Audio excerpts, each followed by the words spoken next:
the night is young, and you're so beautiful. B flat. The night is young, and you're so beautiful. Here among the shadows, beautiful lady. Open your heart.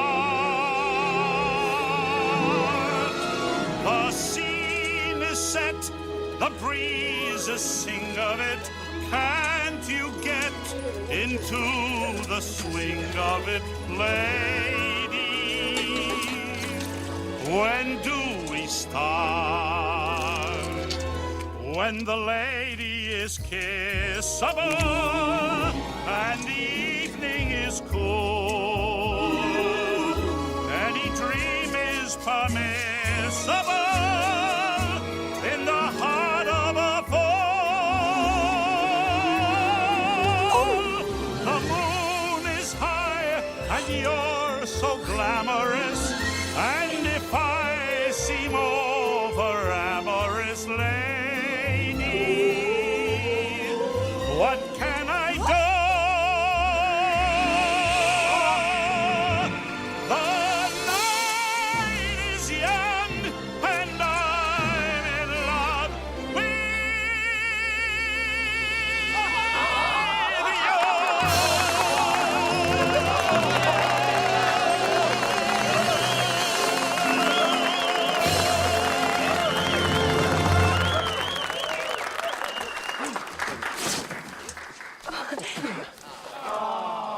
I mean, these are hard to get on.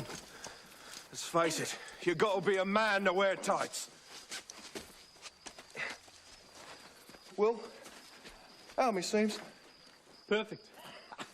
Every time. We're men in tights. We roam around the forest looking for fights. We're men in tights. We run from the rich and give to the poor, that's right. We may look like sissies, but what would you say, or else we'll put out your lights. We're men in tights. Always on guard, defending the people's rights.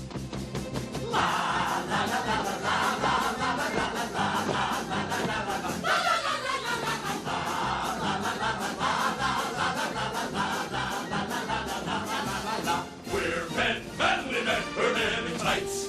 Yes! We roam around the forest looking for fights. We're men in tights. We run from the rich and give to the poor, that's right. We may look like pansies, but don't get us wrong or else we'll put out your lights. We're men in tights, tights. Always on guard, defending the people's rights. When you're in a fix, just call for the men in tights. We're a bunch. Yeah, Robin Hood, Men in Tights. I said, hey, yo, it's MCD, and we go. No, I'm not. I'm not. You know, thanks to that was purely an old white man that said, "Let's put." That was an old Jewish man. Right? Let's put a rap in there. Get the black people moving. Yeah, that was funny. The only, you know, what's weird is thanks to that scene. Now I finally get where the Simpsons got that joke from. now you get it. I got it. I'm like, like the C to the dog.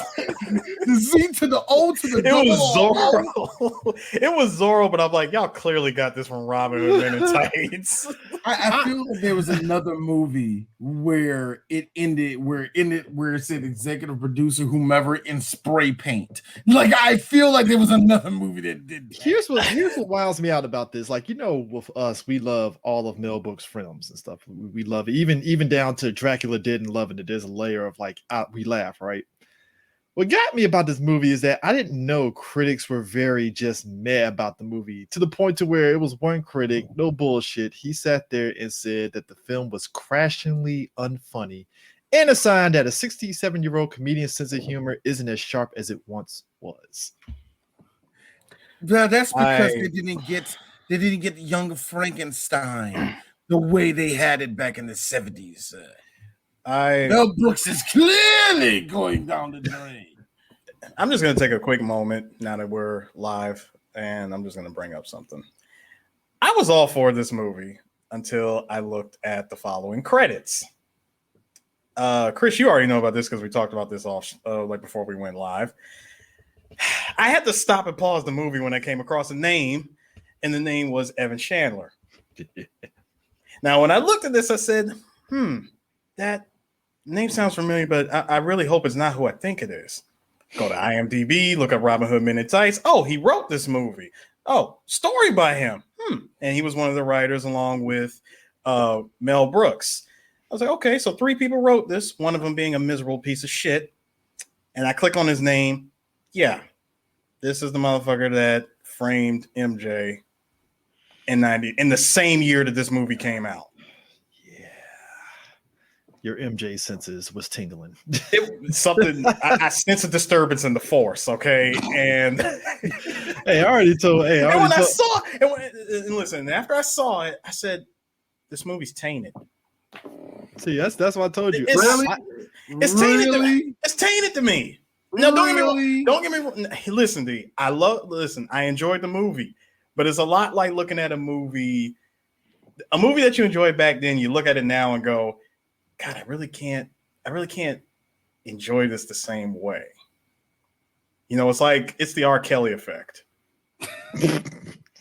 And meanwhile, my ass will blast Fiesta, and I do not give one fuck. You don't. You look like you don't. That's why. I ain't going out my way, but that shit pops up on shuffle. It's like, it's on. All right, cool. Fiesta. You know. I can look. I can also imagine Chris like going way overboard trying to sing "I'm a Flirt." Like I can also imagine. I don't have that on my fucking on my fucking Spotify list, but if it is on there, it's like if that ain't my Spotify list. Nah. Fuck off. Nah, nigga, I got it. It's totally not on there. That's definitely not on my hot jams mix. You know how many problematic people No, but that movies? I mean, I get it. No, Trust but me, I get it. Jokes aside, I do get it. That's what I'm saying. Like all jokes aside, just seeing that shit, I'm like, oh fuck this guy. Bear in mind, it's not like we're being apologetic, but it is kind of like. I mean, yeah, sure, but you know, I've seen like about a good 8 maybe possibly more movies of my favorite actress.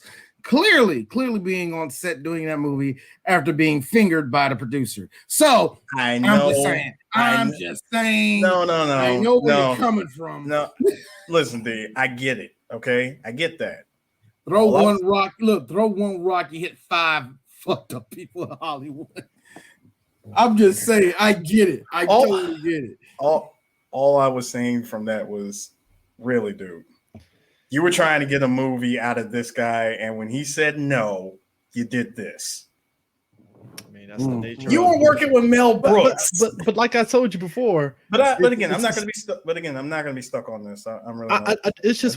I just wanted to bring it up. That's all. It's just weird to me that like a lot of people didn't think this movie was funny, and I was like, this movie's actually pretty funny. Like, I don't know whether it's just they expected to be like Blazing Saddles. That's level. Basically what happened was parody only gets about 2 movies out of people. I noticed that, man. And after that, you got to be kind of clever. And with the critics, they've been kind of going down on that downslope of Mel Brooks since Spaceballs, because a lot of them didn't like Spaceballs either. So it's a funny movie. I know what you're saying. It's a funny movie, but they didn't think so. I mean, it was a waste of time. You know, that's how it goes. He did like Stinks before this too. But did people really think that he could not top Blazing Saddles? No, I think it's more of just like, can you stay at this certain level? Eris, good example. You and I are about to do a movie soon about a director who only made technically 3 good movies, and the rest of his catalog is trash. And even 9 movies deep into his trash record, this is what they're saying. How could a good director like this fall so far? It's like, why are you still asking questions 2 decades later? The nigga ain't got this no more. Nigga, Eris, I want to put it like that. And for somebody to guess what movie we are going to do, have fun. But all I can say is this. Yo, at the Marathon Man, dude, you had nothing. That was 79, and it was deep into the 90s where we're picking you up at, and they're still going, but he's a good director. No, but my thing is, I mean, but that was my. I know the director you're thinking about now. Wow, Chris, you got it. Did you see his record? Yeah, no, yo, that is like. Can you imagine? Imagine, if you will, Kwame Brown ain't that good, but having the first 4 years of career, okay, those are good numbers, and then look at the rest of that stat line. No, but what gets me is like Mel Brooks. He is his like when you look at his filmography, everything is pretty spaced out. You know, it's like until like because he did like after he did Spaceballs, you had a period of like 4 years, and then he did Life Stinks, which is actually a very underrated comedy. Underrated. It's funny and stuff. And then he did Robin Man in Tights, and his last movie was literally Dracula Didn't Loving It, and then he just stopped. Yeah, he stopped. It's the filmmaker process, and plus, Mel Brooks is part of super old Hollywood, so I noticed with a lot of those people, Rob Reiner, and all the rest of those guys at that time, they made their movies methodically. It took them like 2 years. It took them like a full 4 years to put out a movie. And even when Rob Reiner sped up, it still felt like took this nigga about 2 years, didn't it? But Rob Reiner was never. Those are guys that it never felt like they were like trying to machine out movies on a yearly basis. Exactly. It's one of the things that a lot of directors don't get the benefit of doing. Some directors now, they get lucky and they get to have time. They get to push whatever they want to do, and they get time to say, no, we got to do this rewrite. Why? Because it's not up to my standard. Well, good. Some of them get it. A lot of them go say, shut the fuck up. But here's the kicker. You mentioned Rob Reiner. I have to mention this real quick. The most maligned movie out of his filmography is North. If you look at where North is situated in his filmography, you were talking about before he did that, he had Princess Bride, Harry Met Sally, Misery, and A Few Good Men. And do you see how they're spaced out and they're all and then he did robust. North. Then he did North, and then rebounded with The American President, Ghost of Mississippi, and I'm like, wow, that was a good rebound. But I like the acting of Ghost of Mississippi. No, but you see, those are movies that jerks off the fucking critics, like, oh Jesus, oh my God, acting. Exactly. So it's like Mel Brooks. It's like, yeah, they might have been mad about Robin Hood Men in Tights, but that shit it did decent in the box office, and apparently, according to him, this is verbatim out of his mouth. That shit it cleaned up on DVD. So yeah. Like Bordello Blood. Good lie. Good Lord. Dracula Didn't Loving It. For him, he admitted, it wasn't his top stuff. That was his last movie, this, that, all the other. But when you look at how it is now, it has a cult following because it's like the Mel Brooks people and the people that just love stupid ass movies, like seeing this. Oh my God, Leslie Nielsen was in this? Yes, he was. He was Dracula. Like, wait a minute, that's the dude from Wings. Yeah, I remember that show. One of my favorite jokes in that movie was when they killed the girl, right? And he like stuck with the stake, and all his blood came out. It was like he was like, how did that all happen? Mel Brooks come out. She just ate. But the thing about Robin Hood Men in Tights, but Robin Hood Men in Tights, it's like this big cast and stuff. You have Dave Chappelle. This is his first movie. You had Richard Lewis, who I think is just like Jerry Seinfeld, and even Tracy Ullman, who's in this movie. They're like white comedians that like I feel like only a small amount of black people will ever mention that they watched. I think there's actually a lot of people black people that will stand for Tracy Ullman. They will actually stand for her. I don't know about Richard Lewis because Richard Lewis, he does come off that the New York Jewish comedy, and it's kind of. It's dry humor, but the motherfucker had bangers on David Letterman for years for a reason. Also, he's funny on Curb. Here's the funny thing. He's very funny on. Yeah, I'm about to say on Curb Your Enthusiasm. He's very good on that. Here's the thing about it. Even in this movie where you can tell that he's like, hey, it's going to have fun. It's like clearly Mel didn't give him a set script. Can you tell? Because every time coming in, it's like it's very like. You can tell he's just like improvising. Remember in Animaniacs, they made him Noah? That was great. He was like, tell God, yeah, don't put spiders in it. They give me the heebie-jeebies. My favorite line of him playing Noah was the cameo from Tiny Toons, like Buster Bunny and Babs Bunny. No relation. We hope not. This is a children's show. That was the perfect shit. That was like, yeah, you're Noah. I was like, all right. So what Mel Brooks also did was always get an actor that ain't supposed to be there, or is going to be perfectly over the top for you. He picked Roger Reese. But of all the people in this movie, I'm serious, and I'm not even joking. Roger Reese is an incredible actor. Oh yeah. He straight up Euro steps around anybody in this movie that came to acting. Outside of Patrick Stewart, he probably is the best actor in the movie. He plays straight up fumbling villain from start to finish in this, and gives it his all. I love that, man. Somewhere the character what's his name? Somewhere the character Hedy Lamarr is smiling when that movie came out. Who's it? Hedy Lamarr. Your boy, not Carney. God, not Carney. Corman. Corman, yeah. Not Corman? Yeah. That was his name. I think so.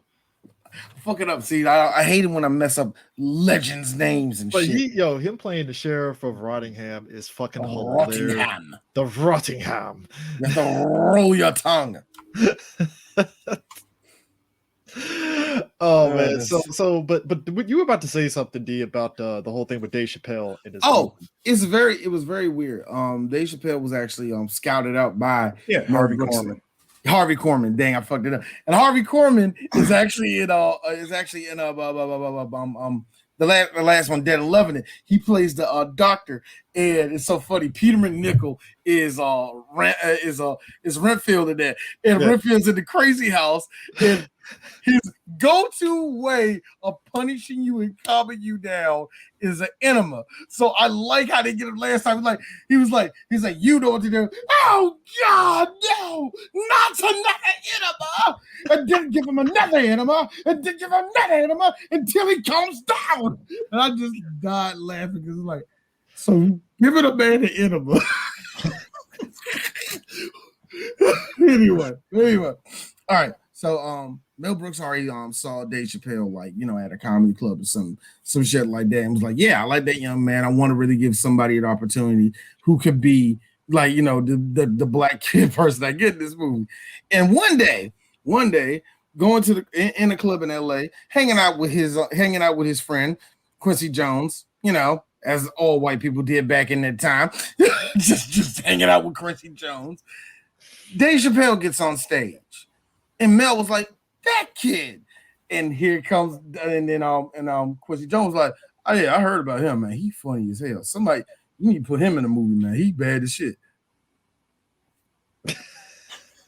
Quincy Jones, always being there, being in the right place at the right time. No, seriously. Stevie Wonder. No, not Stevie Wonder. Ray Charles. Like a whole lot of rock and roll people. I'll Be Sure was working at a car wash, if I ain't mistaken. And this nigga said, you know what? You might can see. That's just look at people and say star. D, that was a deep cut right there, sir. Yeah, I know. I'll be sure at a car wash. Wash. Nigga in the middle of a car wash in New Jersey, humming to himself. I know this song. It's called Daytime and Nighttime. Keep working at it, kid. We're gonna call it Day and Night. Man, this is stupid as fuck. This old man trying to change me. But Tino P. Diddy, it's gonna be great. No. No. And I like the fact, if anybody knows this, it's actually a cool story how I'll Be Sure actually wrote Secret Garden. He actually wrote to help break that song, right? Oh, one of God. the best Not this story. things, I ain't going into the story, but one of the best things, at least for me, is knowing that Barry White looked at that shit and said, nah, this ain't sexy enough. Like, I know a part of Barry White. Dude, Considering- that would hurt me. It's like you got Barry White telling you that shit, man. No. See, what made it bad is he knew himself. He had to channel as much MJ as possible because that's who he was replacing. Oh yeah, that song. oh yeah, because Michael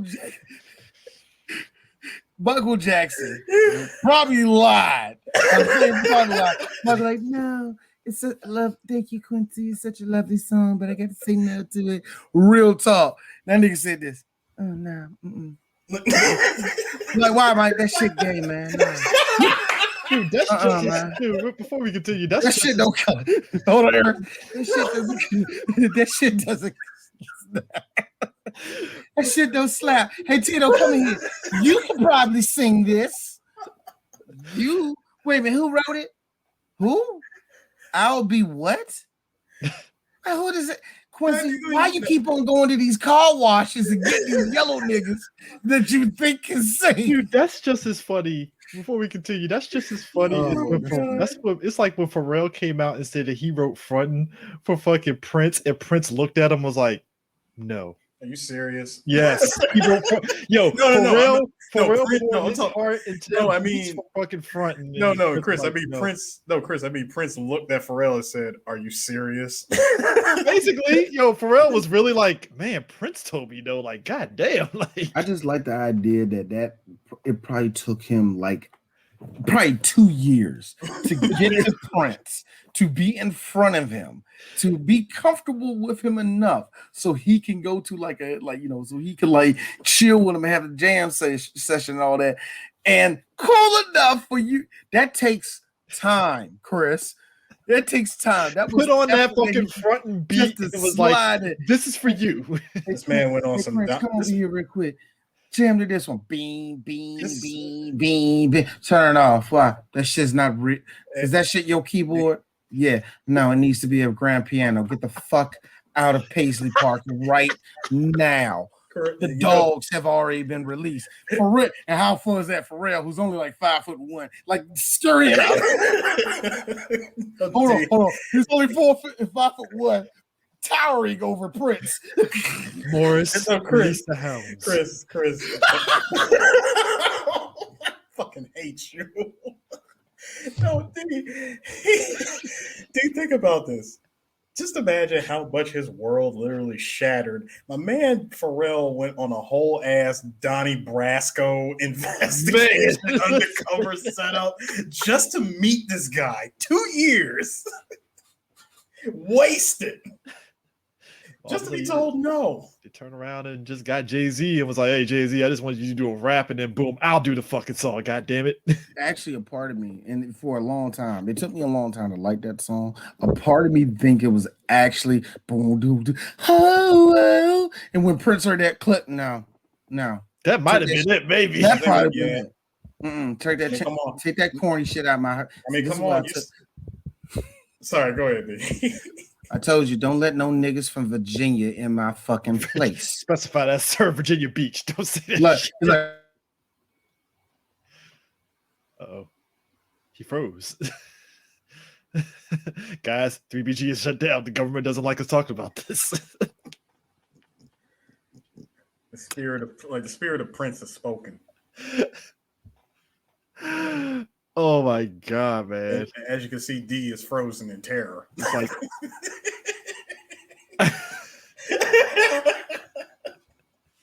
it's a good picture, actually. That's a terrible picture, Chris.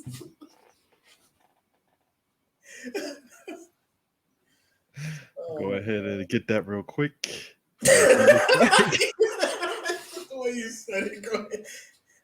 Chris, seriously, you can't screen cap? Oh, fuck. Never mind. You fucked up. Hey, I can get it in recording. No matter. I was saying you get it recording. No matter. But anyways, but nah, what's crazy to me about this film is that, like, it's kind of weird to me that people said it's not funny, because the opening scene alone with Robin going to the dungeon and it's over there over in Jerusalem, which that scene was hilarious because he said, "Oh, you're not properly dressed." They give him a whole ass clip-on beard and shit. I like how you say, "Watch your head." He turned around and hit his head. I expected that, and I said, "Thank you, Mel. You did But exactly what what I got wanted me, you to do." what got me is when he meets up with Isaac Hayes as one of the prisoners, right? Isaac Now, Hayes, Isaac Hayes was like by far, sneeze.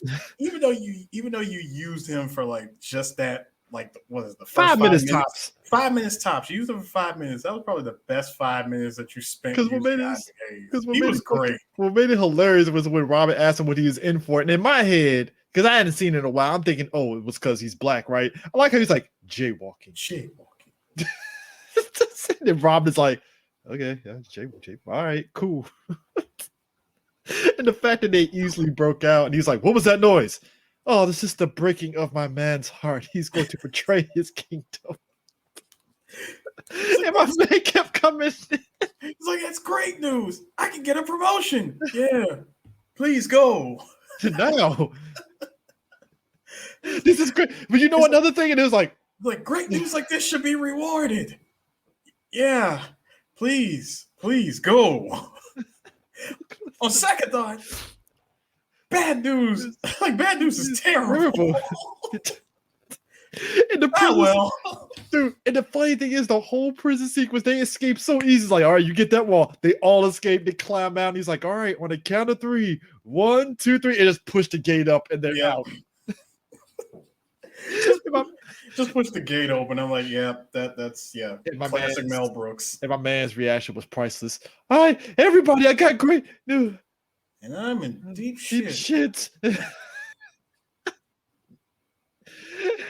Oh my god. And then my man literally swam all the way from Jerusalem through the Gulf all the way to England. No, I love the fact that once he had, as soon as he made that right turn, he made the right turn into more Atlantic. Yo, the Loch Ness Monster shit is what fucking took me out. It's just like you look at it on the map and it literally says more Atlantic. Dude, again, it's the sight gags. The fact that it had the England thing like Hollywood when he got there. Yep. And then like the whole like he rented a horse and stuff, had the whole full Robin Hood suit on. And then we meet a Chew, son of a Sneeze. which by the way, the fact that Sneeze just busted out a wallet with his son's face on there. That was funny. Like he's an exchange student over in your country. And he's getting beaten up like Rodney King. Literally. He goes, I love the line. Man, I hope somebody video record this shit. Look at beating him up as he's wearing fucking pumps. That was great, man. Hold on, time out. Gotta get some air.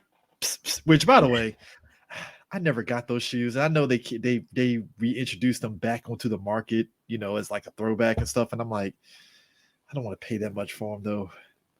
You never had the originals. I never had the pumps. I had the LA fucking lights. My parents bought that shit, but they never got me the pumps. I was very disheartened. Did you get them? Did you ever have them? I actually did. I'm jealous. Like child me is jealous of child you. I had both actually. I had your shoes, the LA lights. I had those.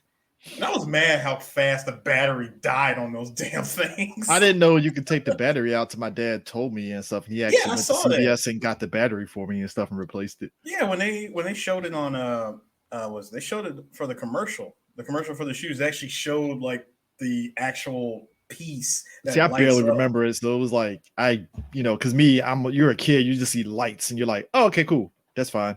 Nah, I pay attention to that shit. See, I didn't. I was just all fascinated on lights, like, ooh, lights. I was always fascinated how it worked. And when they showed what it looked like when you take it out of the shoe, I was like, what? That blew my little mind. See, now that shit ain't nothing because, everybody has, lights on shoes. You can use that just done. It's like whatever and stuff. But anyways. I still get fascinated by glow-in-the-dark sneakers. I mean, it's everything with shoes nowadays when it's not expensive is always there. I mean, hell, Willie's is the ones that had me like, oh, you can put wheels in these shits? All right. We've hit that level now. Yeah, we have. But Cxdy get beat up by Prince John's men and stuff. And Robin decides to join in and stuff. And again, little small sight gag. He's like, "Oh, you gonna watch my back? Yeah, you got punched twice." Thank you. Thank you. So the Sneeze and Robin end up beating up the guys and stuff, and they end up getting together and they end up going to Robin's place. And again, sight gag. So we could just pull whole ass castles with horses. I know, right? No, dude, how about the fact that the name of the company is an actual company called Sherwood Movers? Bruh, my man, he was funny. He's like, "All right, guys, let's go. You don't pay, we take it." I bet it said read it and weep, and it was a whole ass note. It said failure to pay taxes. "You don't pay, we take it. Let's go." My man said, it's like, I vow. Yeah, you vow, we move.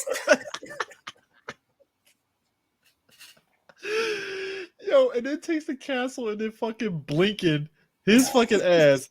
Let me tell you something. I can go with a lot of sight gags in movies, but a blind man looking at a Playboy that has fucking First of all, the Playboy was in Braille. Braille Playboy. I like this little motion that Blinken was doing.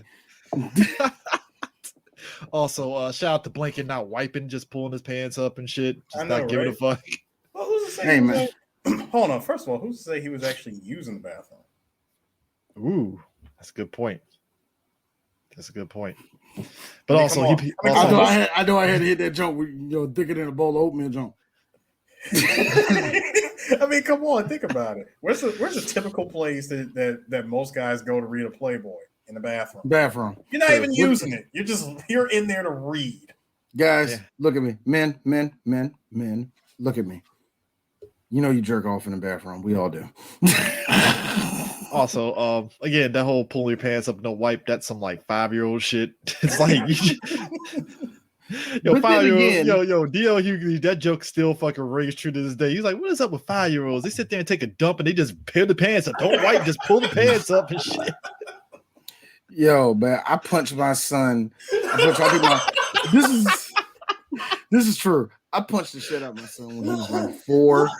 After he was potty trained and everything, he just took a whole ass shit, just right in his pants. It then looked at me like it was confusing. First off, D, the way you emphasize, I punched my son.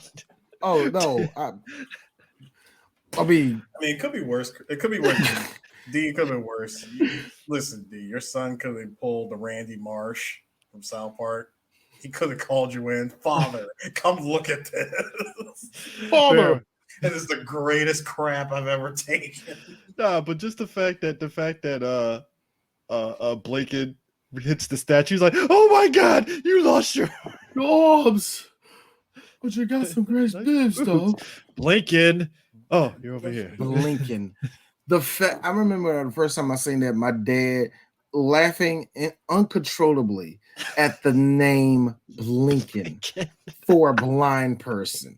Blinken. That was like the funniest thing in the world of my dad at that second. The second they said his name was Blinken. Also, minor reference. The next scene with the Home Alone kid just uncontrollably screaming because that was the big thing. That was the big thing in the 90s. Yeah, Of course they had to do it. It was wasn't this Fox? Yeah, no, 20th Century Fox. Yeah, it was Fox. Yeah, they had to do the obligatory. We got a fox, literally and figuratively, in the fucking movie when it was like, send the fox. 12th century. Well, fox him. First of all, one thing to point out about that fox: when they decided to use the carrier fox, they tied the note to him and everything, and they sent him off on his way. Like, dog, why the flipper sounds? Why did I don't care what you say. Dolphin. It was hilarious. Eris, it's stuff like that make me say that is what made a lot of children, a lot of adults at that time was like, we need to have fun with sound effects. We do. Just randomly. And I guarantee you, the sound editor or whomever or the producers of Rocco's Modern Life saw Men in Tights is like, you know what we need to do? Just randomly just have a cat sound. Just randomly put it in a sheet. Well, you know what? We know both of these shows came out in the same year. Yeah. Yeah, Rocco and Robin Hood, they both came out the same year. Also, side note, the 90s was just, I just reminded myself, man, the 90s really was full of just smart animal movies, wasn't it? Flipper, Lassie. Smart animal movie. Lassie got a reboot movie. Fucking Flipper got a reboot movie. Lassie came out in 94, 96, I think.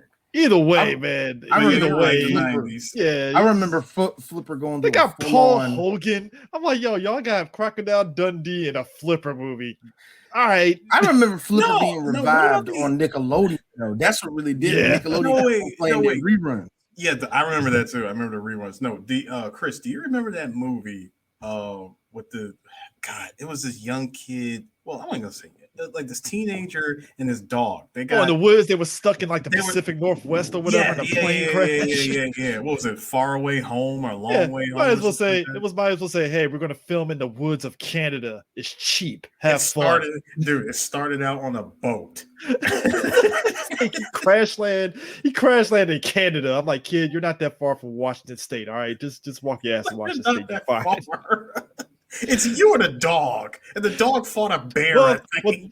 First off, look. I've seen the movie with fucking what's his face, the other dude, the other Baldwin brother. Bears will kill you. You mean to tell me this fucking canine dog can fight a bear? Get out of my face, man. Even Benji knew to run away from a fucking bear. Benji was running away from bears. This dog was like, nah, I'm gonna fight this shit head on. I'm like, about that life, son. I'm about that life. I'm like, bruh, come on, man. Oh man, you said Benji the Hunter. I remember that movie. It's a Disney classic. That's a franchise, by the way. That's a franchise. I'm really like, they really made a franchise. That's crazy. But but I just like how they introduced the sheriff of Runningham with his guys like his guards literally singing the fanfare. I swear from that point, even before that, I was like, this is going to be a silly ass movie. Dude, it's silly. Just even like the sheriff of Rottingham is just like this guy that's just trying to prove himself every step of the way, which if you can't tell, if you never watched Robin Hood, Prince of Thieves, that's basically what this movie is. It's basically parodying the fuck out of Robin Hood, Prince of Thieves every step of the way. And it's funny for it. I mean, now, like I said, the sheriff of Rottingham is literally like what's Alan Rickman's character? I was gonna say he was Alan Rickman from Prince of Thieves. Well, not just Prince of Thieves, but also from Die Hard. He was still rocking that same beard, bruh. Still same beard and everything. The only difference was in Prince of Thieves, he just looked a little bit more dirty. That's about it. But it was like, because real talk, Alan Rickman is great in everything. He was great in that fucking movie too. Mm-hmm. But this movie is literally parodying Robin Hood, Prince of Thieves, because the sheriff of Rottingham in Men in Tights is just this guy that's trying to prove himself, and he overcompensates everything, even down to let's draw swords, and then the sword breaks, and he's like, well, that was funny.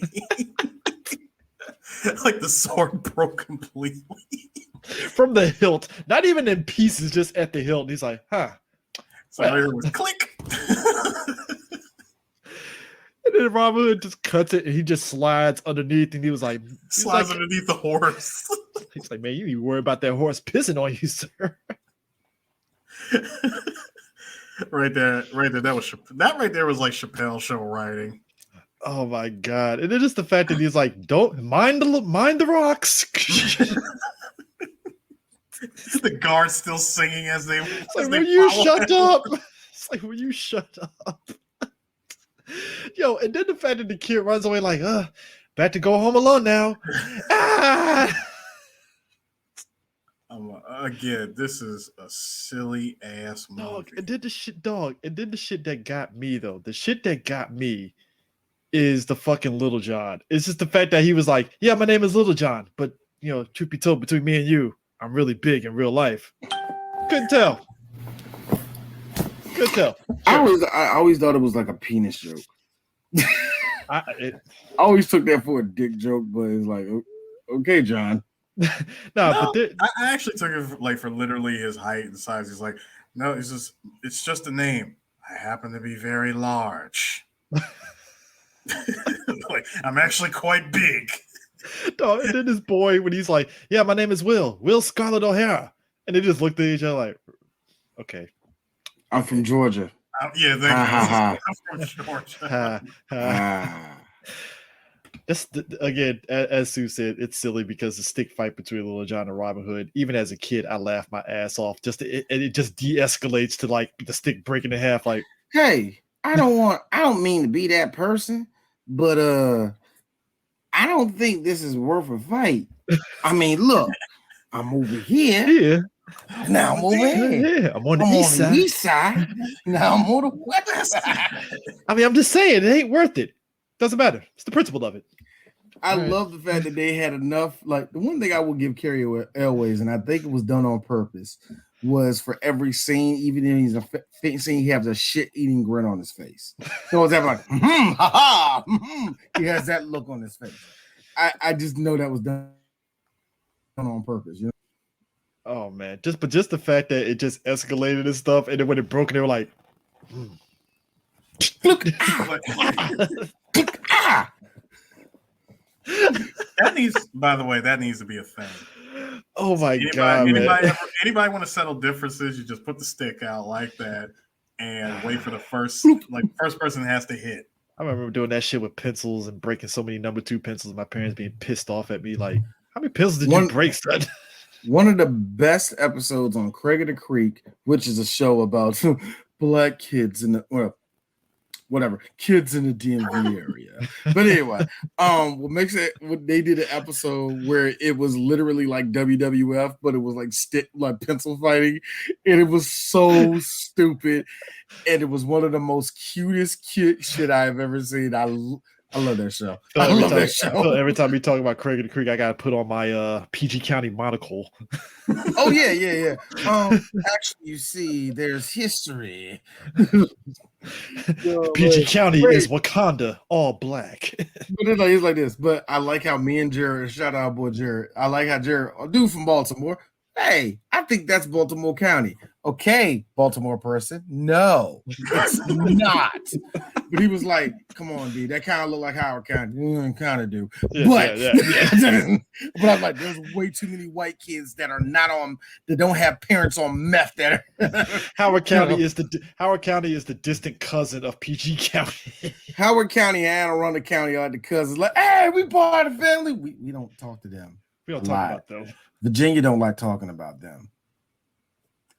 They blame us. Like PGMO County like this. They blame us for this shit. They barely want Charles County. I don't want that nigga there. I don't know, man. Y'all both might laugh at this, but I think there's a reason why Anne Arundel County wants to try to claim Bowie so bad. They really do. I mean, the close proximity there, it's right there. They want it so bad. I can see that. I mean, they'll get Crofton, but they ain't getting PG. They ain't getting Bowie. Yeah, that's about as close as you're gonna get and stuff. So but yeah, that whole thing. See now, Chris, that's a good screenshot. I did. I screenshot. It's in Dropbox already. See, that's how you do it, my dude. That's how you do it. Hey, I hit that print screen and it said, "Oh, screenshot is in Dropbox." That is a face. Like, there's a look that says, "I am disgusted with what I'm seeing." Oh my god, man! But nah, it's like that whole escalation fight, and the fact that like when he was like, "Yeah, so my man Will has the fastest knives in there," and I like how Robin looked at him like, "All right, your death," and he just cuts it all. He's like, "What part of it? What part of Georgia are you from?" I don't think he answered that. He was just like, didn't answer that. So whatever and stuff. But like the next scene, if I remember correctly, this is, I think, is it Mae Marian? Yeah. Yeah, Mae Marian singing and stuff. And she's in the bathroom. Clearly not her singing. But yeah, not her singing, obviously, and stuff. But I like as she's getting out of the tub and stuff, we see the chastity belt that she has on and stuff. Built by Everlast. Non-rusted, by the way. And I like how her guardian, was it Broomhilda? I think Broomhilda and stuff. Her whole shtick throughout the movie is like no guy can ever get to her. They got to get married and stuff. Even to the point that Robin blows a kiss and she just catches it like. And she's like, no, no, not there and stuff. So small little joke and stuff. They go with Disney Princess was like, look, it's a bluebird. It's a blue jay. And the bird poops on her head. That was funny. I mean, it was like something that it was like that whole sequence was like straight out of Disney. Oh my god! Oh, by the way, the opening credits of this movie is funny because again, it's just like Robin Hood, Prince of Thieves, where it's like the burn away, cut away with the names, and the village is like, a village is on fire. Why do they keep burning villages for the opening credits? Can't they do something different? Like, why do they keep doing it in these Robin Hood movies? and yo, the thing of it is, you think they're just joking? No, these are truths. Look at every Robin Hood movie. That is opening credits. Every Robin Hood movie did that, except for the Disney one. Yeah, Disney one. And stuff. The Disney one opened up with like the most mellow ass song ever. I'm like, yo, I swear, dog. Talk. I swear, it's like, did somebody just go in the booth and been like, so yeah, what's going to be the opening song for this? I don't know. Just do some beatboxing with your mouth or something. I don't fucking know. It's like, all right. I want you to look at the way. I just want you to look at the way that this rooster is walking while strumming a guitar, and what's the first song that just comes to your head?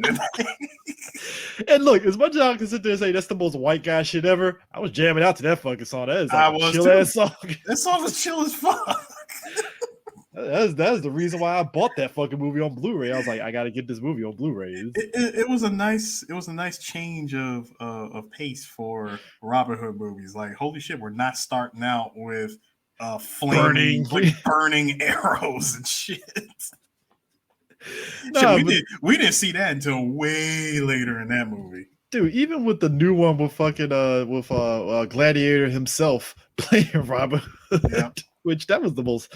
I was like, yo, when did Robin Hood get serious? Can we get whimsical Robin Hood? I want that back, guys. That's what threw me off with the Robin Hood movie from '91. I was like, wow, I like Prince of Thieves. Don't get it twisted. I love it. I love it. That's what I'm saying. Prince of Thieves was really good, but I was like, God, this is really different. Like, again, I'm a kid, so the only Robin Hood I was used to seeing was the Disney one at that time. So when you see a live action one, I'm going, man, like, what's that one going to be like? And holy shit, this was something else. But I like the transition to that though. This is a good transition. I like how Robin Hood tells the boys, hey, I can sneak in by myself. I'm gonna do this on my own. As he tries to jump onto the horse. And again, he uses the trailer, man, white man can't jump. So they get to the party and stuff, right? And they're doing the whole check-in and showing his 90s. Motherfucker put a club on a horse. Yep.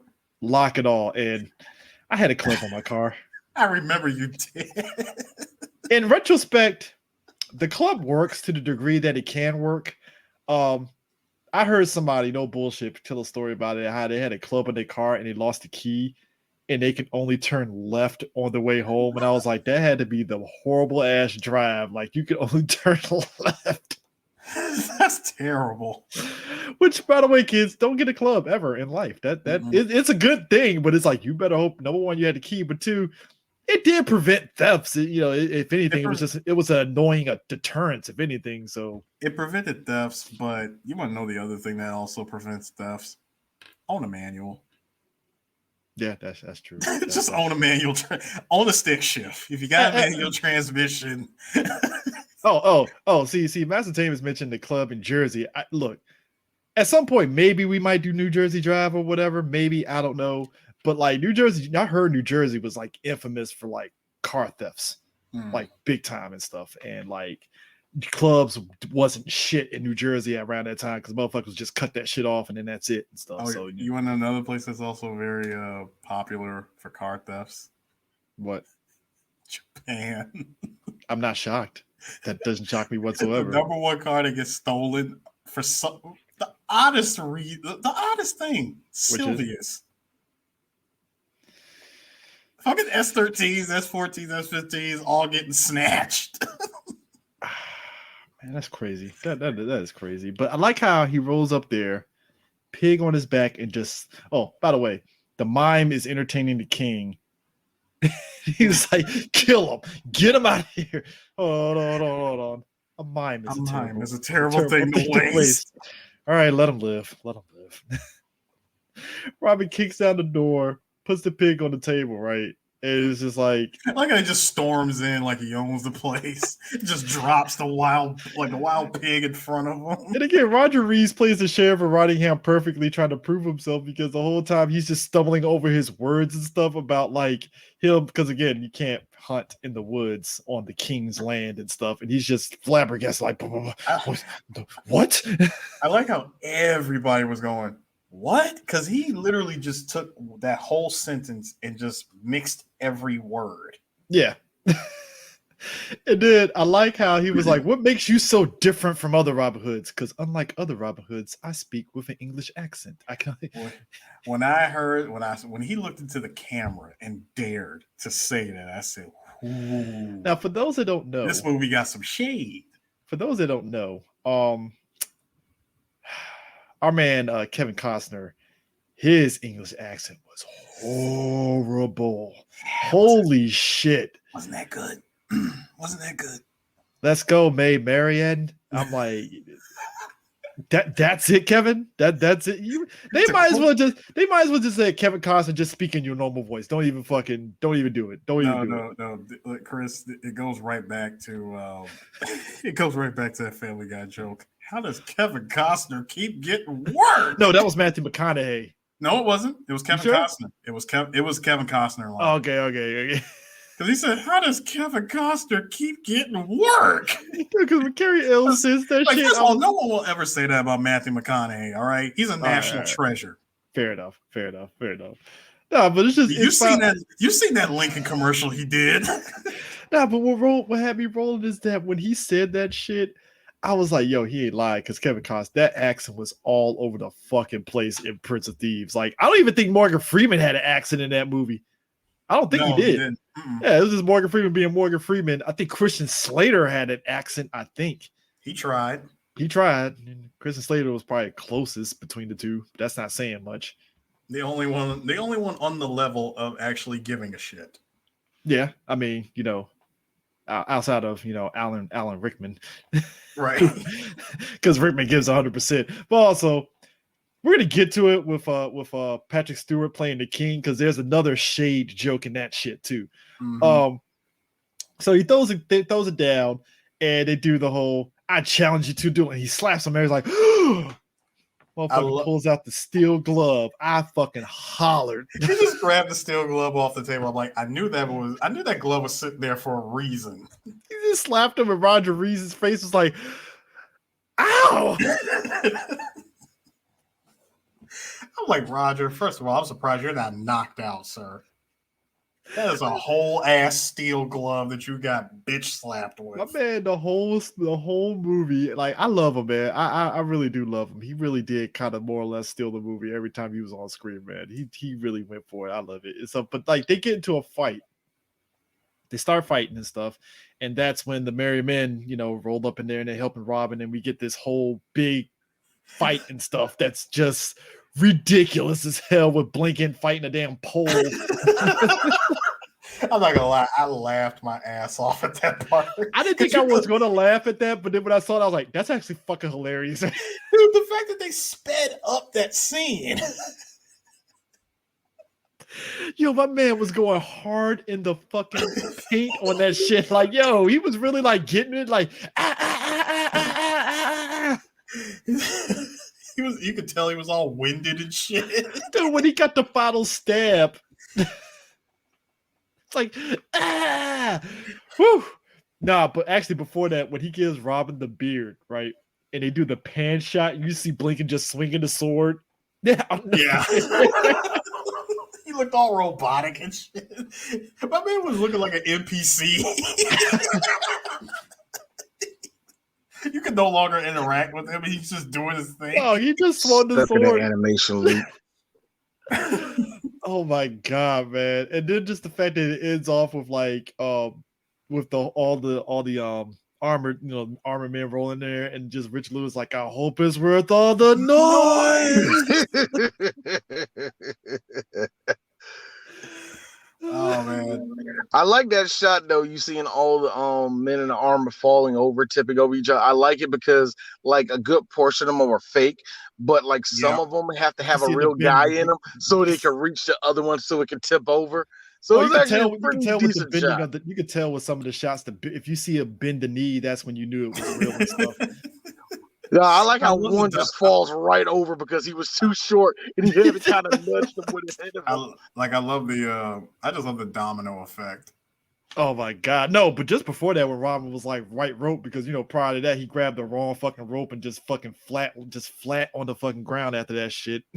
No, he tried to cut. No. What it was he tried to drop the chandelier on the guard. Yeah. He cut the wrong one and it dropped on him. And then he grabs the rope and goes, the right rope. I laugh at that because it was. And the part that made it even more silly was all of the guys in armor literally passed Robin. Like, Oh yeah, shout out to Master Tabor. He right. Kevin Costner can't change his voice for shit. He really can't, man.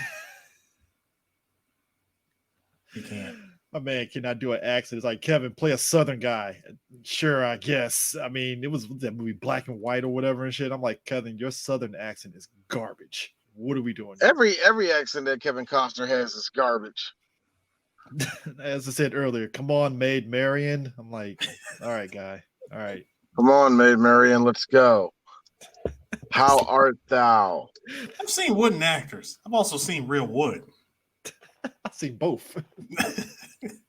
All right, you know what? All right, Eric, look. I didn't catch it because I'm going through a rolling blackouts apparently right now. But I just have one question: did Eris talk about the Maid Marian's cheeks? No, he did not. I did not. You I'm should talk shocked, Maid Marian's Eric. cheeks. I didn't mention the cheeks. I mean, all I mentioned was the chastity belt. I mean, the cheeks weren't. Okay, cool. The That's cheeks weren't- fine enough. The cheeks weren't. First of all, no. I got this, Chris. I know why you asked me that question, because when she turns around and takes that first step out of the tub, yeah, it looks like there's some cheekage. But then she turns around completely, and that was an optical illusion. Yes, it was. You forget. I have no words. Yeah, you forget. Yes, pretty face. But Amy Yazbek is like every other white woman in the early 90s. That is no ass inside. You know what? It was typical. You know what it was? It was the typical thing that white women. She also had the white woman look. The white woman that had the long hair and it just overflows past her boobs and stuff. That look.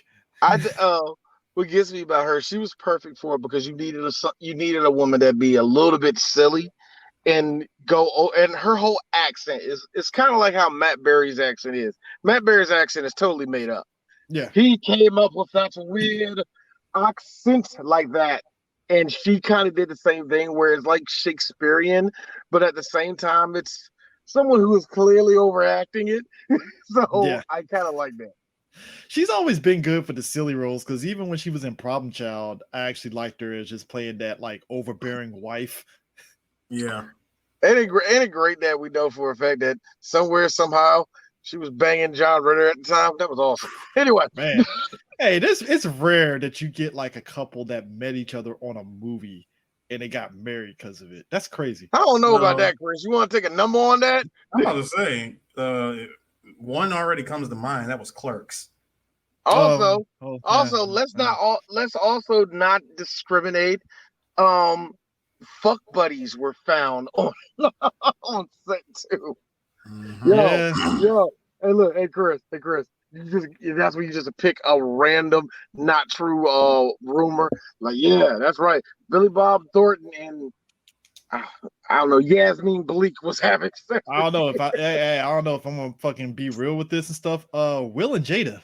Because you remember Will was going through that shit with his wife before they divorced, and he met Jada through the auditions for Fresh Prince and all that. So, And then and look, now it's time for D not to be shit. And then they went swinging 7 years later and started lying to the world about their relationship.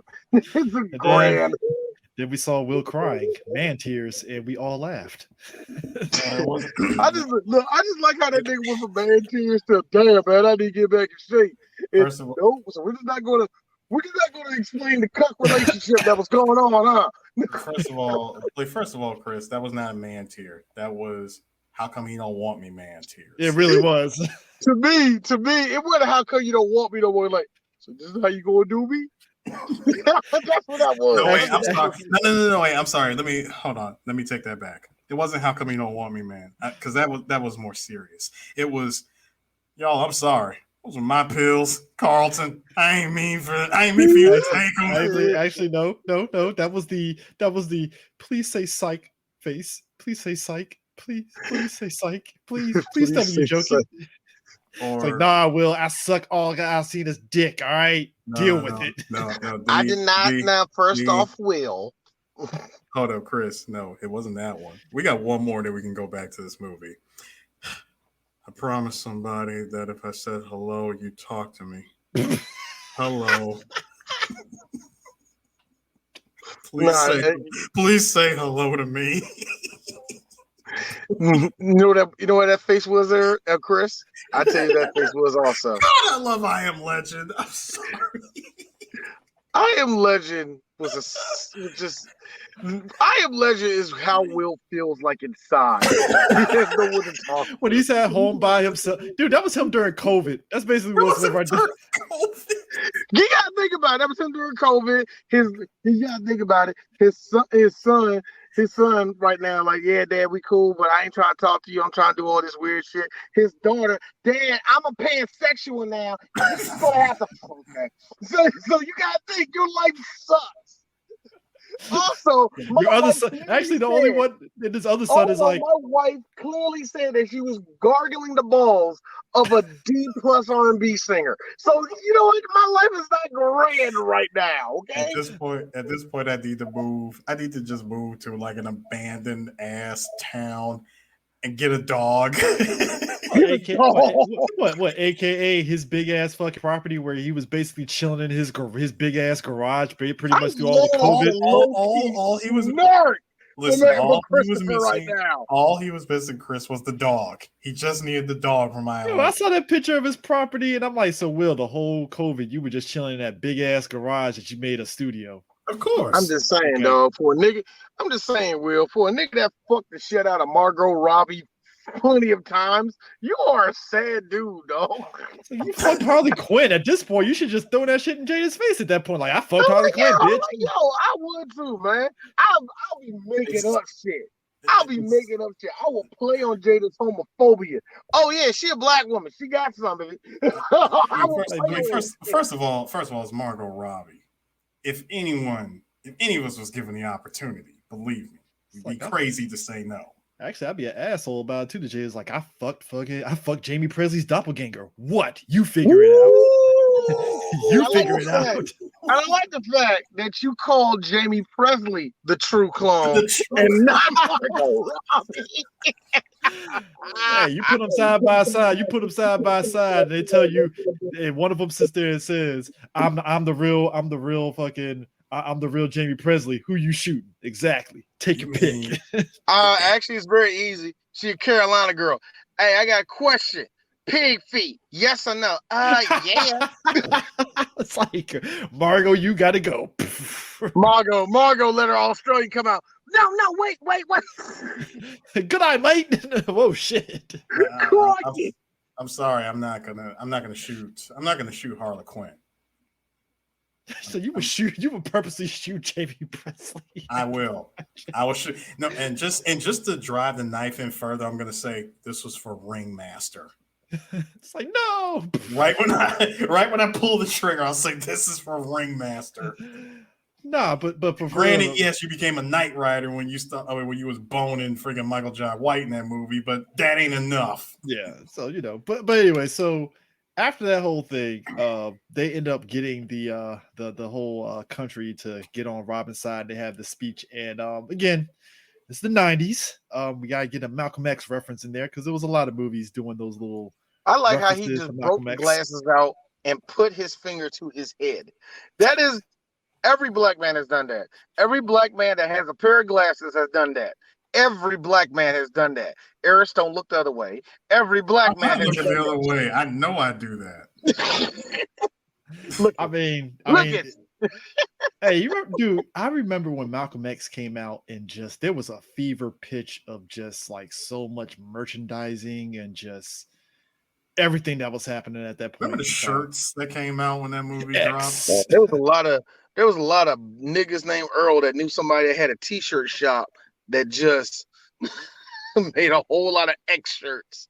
You look at it now, and then you try to look at it now, and it's mostly it's mostly the picture of Malcolm holding the shotgun looking out the window. Yeah, pretty much. Yeah, man, that shit's real. I hate that picture, man. Oh, I hate that picture. I hate that picture of Malcolm with the shotgun so much. I mean, it's Well, like yeah, level of Che on a fucking Che Guevara on a shirt at this point. I was like, yo, I hate that picture because Malcolm wasn't about that life like that.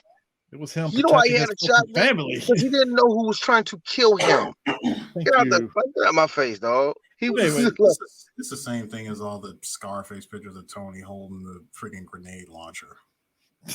like, do you know what happened at that point? Yeah, he was killing them niggas because he didn't do his job and he got high. And he killed and his best friend. also, a guy with aviator shades rolled up behind him and capped his ass. So, what was the lesson here, folks? What was the lesson here? Man, I just like how one of the wild Samoans showed up and just made his sister's stomach Swiss cheese.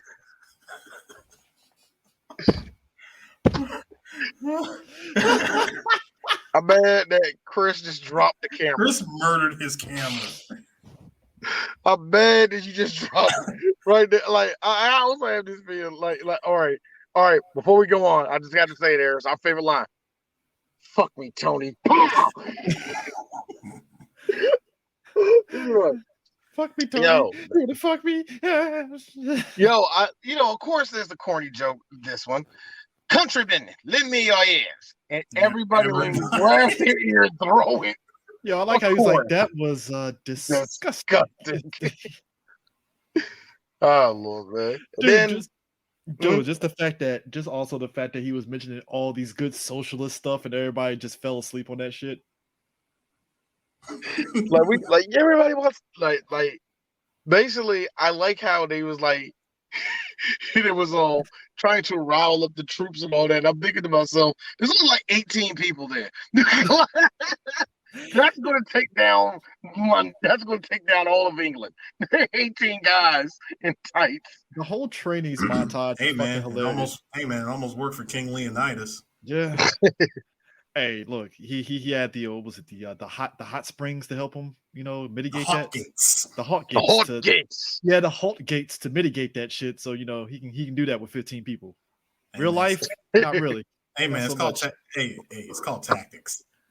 Also, unless you're The Walking Dead and it's just Daryl and like 5 people and shit, you could fight off a zombie wave and shit. You know what? As much as I thought I wasn't going to like it, I thought it was hilarious that 5 men on horseback took a Derrick Henry stiff arm to the chest. I thought that was hilarious. That was not even all that. of them just failed. Not one, all of them. No, not even that. Just the fact that when they were jousting and they all had like the famous like Campbell soup and all. Campbell soup.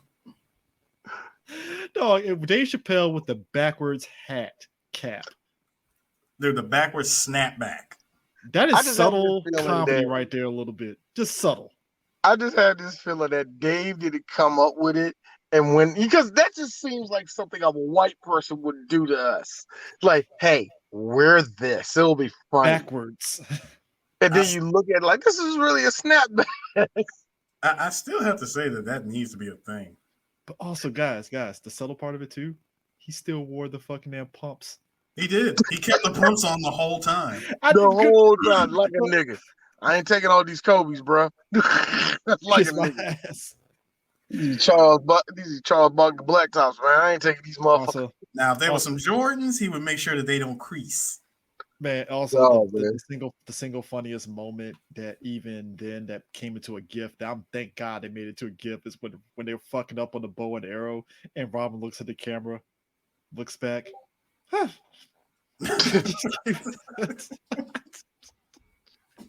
But also too, when the sneeze sits there, it says, no, is it true? Yeah, true.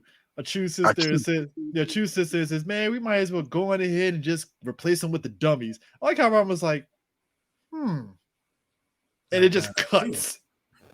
And I was like, was that supposed to be a joke there that I didn't get? Nah, I thought it was going to actually like hurl dummies over there. If they did hurl dummies, believe me, this movie would have been 5 times funnier. Yeah. Oh man, nothing is funnier than seeing a dummy in a big budget feature film. Did we not go back through this last episode? Yes, we did. I tell you what's funny. When your cameo shows up and this nigga just doesn't give a fuck about the goddamn script. It felt like Roger Reese was talking to a wall when it came to Dom DeLuise. It felt like Dom was like, I'm doing a bit. You're just gonna have to ride with it, nigga. Dude, Dom DeLuise basically going with the Godfather, right? Yeah, that was more Godfather references. You know how it goes. The Clint Eastwood dude did not get me. It was his boy. That's why I was like, that's me. When he was like, yes, and this is my guy over here. When he stood up, he was like, I am glad that I came to your daughter's wedding. I hope your child becomes a masculine woman. May your first child become a masculine child. He's like, will you shut up? What are you doing? Shut up. We ain't had the meeting yet. Now, of course, when he did that scene, I was like, yeah, you got to bring in a Luca Brasi. I needed a Luca Brasi. No, when he sat there, was like, I am taking the cotton balls and I am putting it into my pocket right now. Yo, the Jordan give me, he was like, I noticed that he doesn't talk that. He didn't talk that much. Why? Because he looked at one guy and go, cut his tongue out. Hey, do this. Do this. Hey, show him your tongue. He can't do it. I swear that whole time, that whole bit, I swear, D, that was you and Chris. No, just right there. No, the thing that got me was like, no, you can't do it. That was you and Chris. Like, Chris tried to be all stoic and shit. D, you were definitely Dom DeLuise. I'm looking at him like, you ain't shit, dude. Fuck you. Like, D was Dom DeLuise, and me trying to be the overly serious one. Yes, I'm Luca Brasi. He's going to be going. He D. Dead. Go ahead, laugh. Actually, the shit that had me dying, it was like when Rodingham was telling him, but Robin Hood, he's the best archer in the world. Oh, really? Yeah, Roger, stand up. Show him your medals. He showed him the medals. Wow, I know, I couldn't believe it myself. What's wrong with your leg? Hey, Charlie, wait here. Actually, I think he was doing Brando too, because it could have been a contender. Yeah, that could have been a contender. All right, he got excited. Come here real quick. Just wipe that on his homie. Yo, Roger was looking at it like all right. Oh god, man. I can only imagine I really could only imagine trying to do that scene and not laugh. Because it really felt like Roger, like, okay, I'm gonna have to just try turn this law before this motherfucker keeps talking.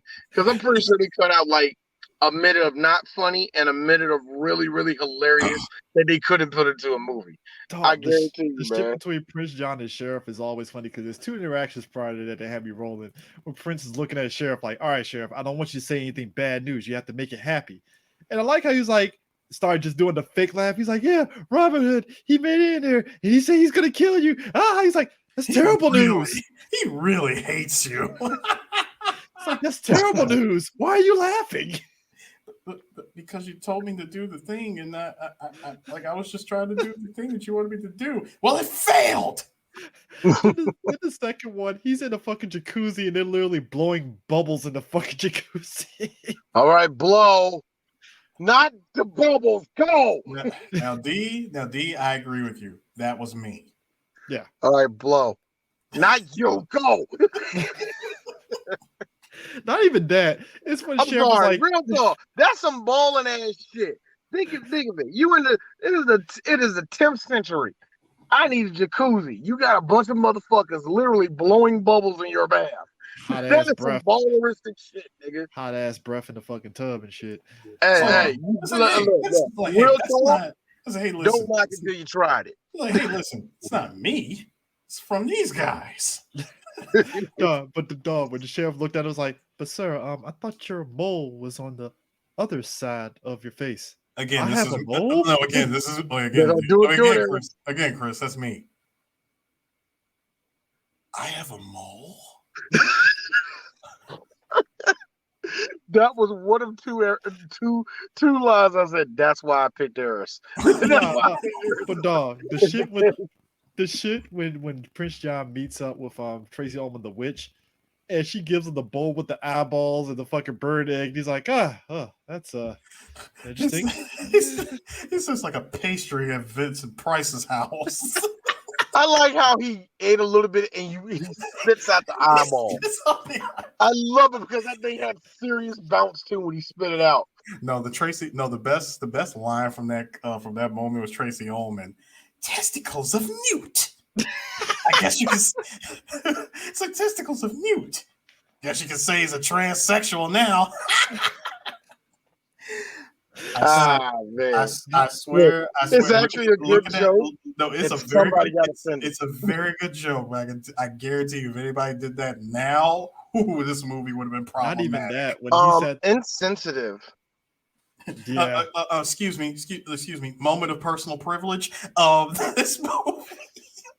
Not even that. I'm sorry. This scene offended me. Not even that. When he was like, "So your family's name is Latrine? Well, it was Shithouse before, and then we changed it to Latrine." Again, good writing. Good writing. Part that had me dying is when he had the cat that he showed the king the catapult. A stealth catapult, mind you, whatever. But a catapult nonetheless. And he pulls the lever, he goes flying into the witch's all room. I love it.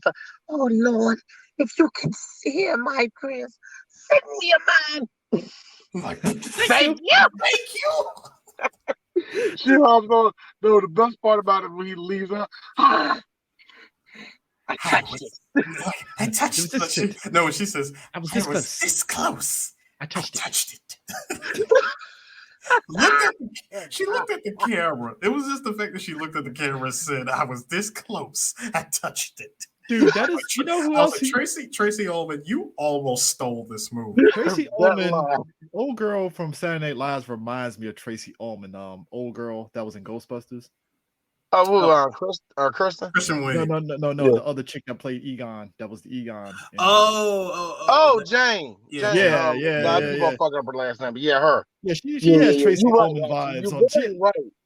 Because when she does Rudy Giuliani, she always kills me because it really looks like Nosferatu. What you need to do. Come on, listen to me. Kate Kinnick. Huh? Yeah, Kate Kinnick. Kate Kinnick. Yeah, Kate, not Jane. Kate Kinnick, yeah, you're right. Yeah, Kate Kinnick and stuff. Yeah, it's just because, dude, just when she sat there and says, I almost touched it, and she stares in the camera for 2 more seconds, I fucking died. Because it's yeah. That's some pervy old white woman shit right there. Like, I almost touched it. That's a woman that's fiending for dick. I was this close. That is fiending for dick. When you get excited, I touched it. Yeah.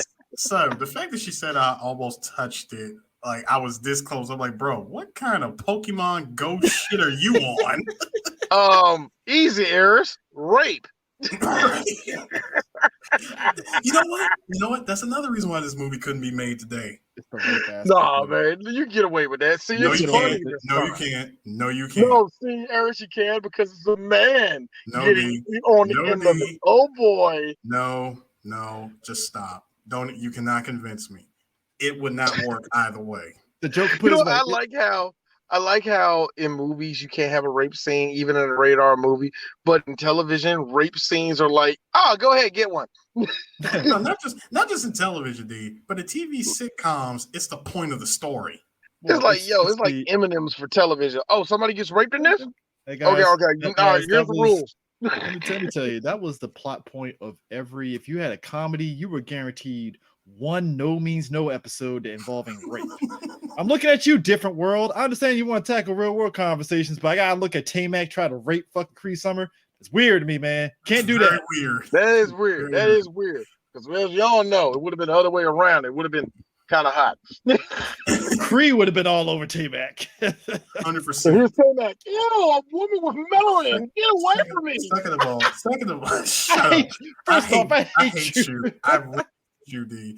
Not only that, it would like if the roles were reversed, it wouldn't have been rape. It would have just been sexual harassment in this case.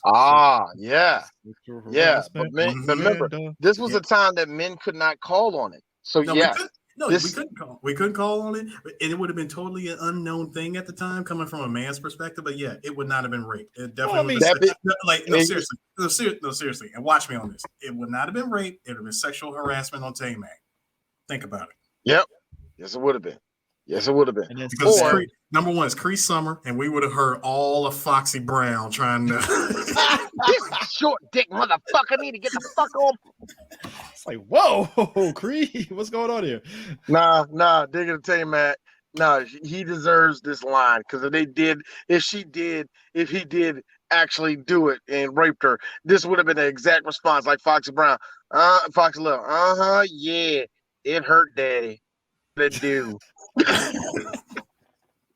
I love that line. That is the most enthusiastic sex ever. And just so you know that T-Mac would have been, felt like he was the man. He literally glows like he did in Last Dragon. I got the glow. Now you need to stop. Now you need to stop because that would be hilarious, and we would lose all point of the lesson that we're supposed to learn that day. That special episode of Different World would have been quite different at that point. It would have been quite different because I can hear it. First of all, there would have been violence because he would have punched her just to get away from her, and she falls to the ground in the middle of a doorway, and out of nowhere you just hear it. T-Mac! Gong! She's gone. I'm sorry. Oh my god!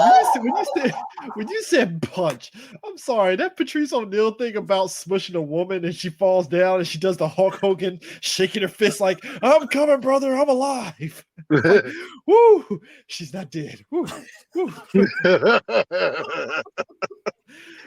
Lord. Oh my god. But the Merry Men meet Rabbi Tuckman and Mel Brooks. I think to your credit, D, when you put that video in the group chat, you was like, he has a way of stealing the movie. And he comes in as Rabbi Tuckman.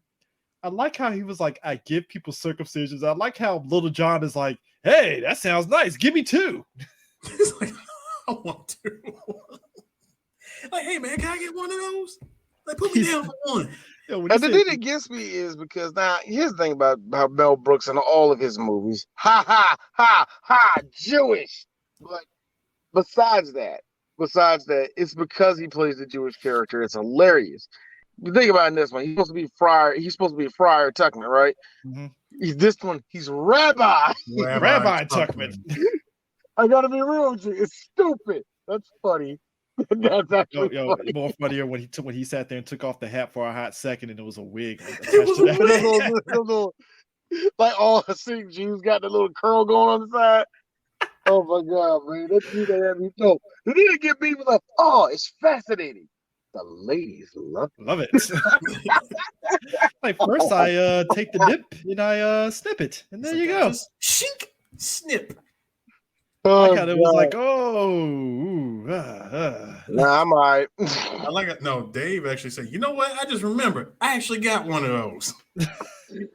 Gotta try it on a younger crowd. Hey, actually, that's kind of funny. Dave Chappelle will actually be correct on that because Dave Chappelle probably tracked it like, nah, I'm African.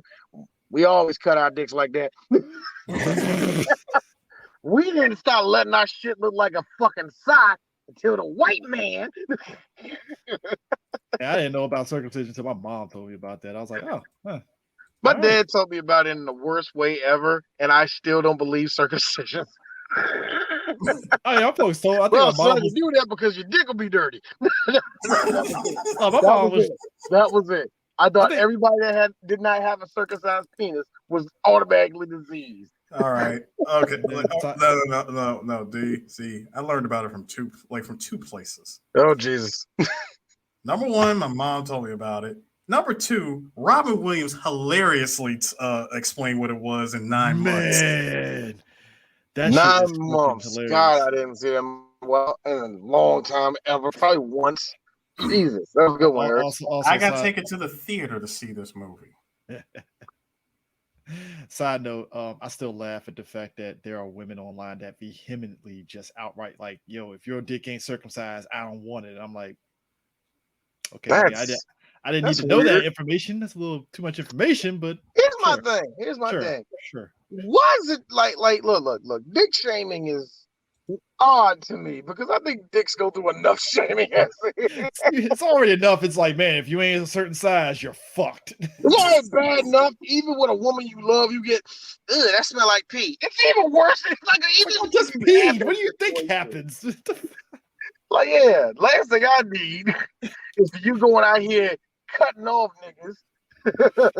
or y'all get cut off. Listen, just give me a sink full of lukewarm water, one dip, I'm good. I'm horrible. I'll be here all week. I mean, it's not. I mean, that's just if anything. Dick washing bowl.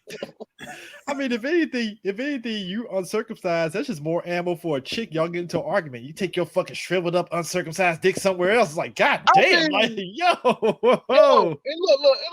look, and I know one of you is always one of you. One of you niggas with the god hammers, like, nah, nigga. See, it's all like, one of them things where you squeeze little filling out to put on cakes. Yeah. Yeah, that's how I look at the time, Demetrius, you motherfucking nigga. That's what you. That's not enough women judge your balls. I mean, but they granted, turnabout's fair play because us as men, we'll be ain't shit in the argument, be like, yeah, show why your titty's so little. Get that shit out of my face. And it's like, but you were sucking them. Yeah, you right. Yeah, you right. You right. Hey, that shit. Look, that shit goes both ways. That's why I laugh at women that do that shit. I was like, but you were just sucking on his dick like 5 minutes ago. That's what they get me. No, it's the Maury effect. It's the Maury effect. Maury, I don't even know why I had sex with. His dick was so little. Then guess what? That's your baby mama now. Exactly. You are the father. But that's besides the point. Yeah, but like I said, what happens when couples argue? They just go low blow with it. But now we didn't mention when John Giovanni was making all that commotion that they was heard upon. All their plot was heard by Maid Marian. So Maid Marian made her escape in the best way possible, jumping onto a horse, perfectly landing on a horse. literally jump cutting their way onto. I like it because it was like the perfect. bro. We once again got some Looney Tunes shit out of this movie. Look, we talked about last week with Naked Gun. Fat jokes will always be funny because when the horse for Broomhilda came up there, it was like, nah, bitch, your big ass ain't gonna fucking land on my ass. First of all, I love the fact that the horse had subtitles that said, Perfect. Like, is she kidding me right now? Yo, the best part about it though, Harris, is this. My bitch hits the ground, shattering her pelvis. Yep. She immediately rolls up. Robert Kruger. Had a talk with them. She didn't even feel that shit. My bitch got right up. She said straight up, it would be smart if you did not do that again. Farfig Kruger. I love that name. It's so German. It's super German. That's a very German name. It's not enough that she's Broomhilda. You name your horse that shit. It's like, God damn. As soon as I heard her name was Broomhilda, I said, yo, if she, like, since they both got their own horses, I said, I swear, if her horse does not have a German name, I'm going to be very upset. You know what? I will never understand Hollywood Jews and their obsessions with putting Germans and shit. I will never understand that shit. Does that explain Django Unchained then? If that's the case. Yeah. Like, I never understand which is ironic. Dr. King Schultz and Broomhilda. Exactly. Oh my god! I guess that's their way of redeeming German people. I guess that. Nah. German people were white people, so they were already redeemed. Anyway, Look, it is kind of ironic how German people. look, Chris, think about it. Only white people back in the 1930s, when we fight these niggas in the war, can go, hey, Schultz. No, my name is not Schultz. It's Sanderson. Well, that's American. And they get away with it. Harris, your last name. Harris, let's just go with it. Your last name is Umbitu, okay? That's your last name. Nigga, if you say your last name tomorrow was Simonson, all the white people were like, fuck no, it ain't. No. See, they would say that until I hold up the official documents showing that it's true, and they would just be stuck and confused. Yeah, because they were like this. Wait a minute. So when did a nigger get resources? This doesn't make any sense. No, they would legit sit there and go, all right, so what do we do? Do we shoot him? I think we should shoot him. The nigger can read already. That's already a problem. No. But he's got official documentation. And he's got a letter from Abraham Lincoln. And that's when you look. That's when you take off your hat. Now, I know a lot of things in this country don't make a lot of sense. But we have a sense and a duty as Americans. That's how white people fuck up and everything. You bring up America like it means something. That's how y'all fuck up. No, anyway. they get to the camp, and Robin Hood and Maid Marian break out into like a song. But prior to the that, night is young and you're so beautiful. Prior to that, we get the merry men. I just love the announcement of B flats. No, but prior to that, the merry men have the fucking we're men in tights song, which is hilarious because again, I'm a sucker for sight gags. Blinking, punching people during that whole thing is funny to me. And shout out to Dave Chappelle for keeping up with the choreography. Yes, he is. That's the shout out for me that I got at it because I remember how people always remember when Dave disappeared those 5 years and people just attached their phobias and their loves and shit onto Dave Chappelle like that really meant something. One of the bigger ones was, remember when Dave said, I don't like dressing up, because he just straight up, I'm one of those comedians that don't like dressing up as women. Shit's not funny to me. Yeah. Understandable. People took that and ran with it. And when everybody kept saying that, I was like, don't nobody break out Men in Tights on them. Don't nobody break out Men in Tights on them. This nigga was in a full-on wig, dressed, fake titties. Also, Hey, that whole song went though when it slows down. We're like, we're men, we're men in tights. Oh yeah. No, the best part, the ending. We're Butch. Actually, the one prior to that though, when they're talking to the friar and he looks at him and he was like, "Merry men, so you're faggy." Oh yeah, he was like, Vegas? No, we're straight. We're all straight. I don't think that's appropriate, guys. This is June. This is when all the corporations come out and say Prime Month. We should be. Look, didn't this movie get released? Didn't that movie get released in June? Maybe. Yeah, could be. No, they didn't give me though. I like how like the whole choreography. We forget, Chris. Dave Chappelle went to a school full of music. So he went to Duke Ellington. So that shit was nothing to Dave. Sorry, Chris. Just missed it. July 28th. Yes, July 28th. Yeah, July 28th. But I like how my man went in there. Carrie, not singing, of course, but singing the 90s. I love it because nothing but sight gags. It's nothing but classic Looney Tunes shenanigans going off. Like him yelling and her hair flying back, shit like that. You know what I mean? Everybody, like your boy showing up, all that bullshit. And of course, the shout, and of course, the shadow and the erection at the end with the sword, which is hilarious. That right there was the, I would say, definitely the inspiration for the Austin Powers gags. Yeah. Yeah. It's kind of funny though. Those, what I say, erection gags are. If anything, it's funny that I feel that you get some life out of erection gags, but there's a reason why they kind of went past that. You know what I mean? Yeah. Like the way everything is now, you really can't pop off you can do a good boner joke, but you're gonna have to be creative. You really can't.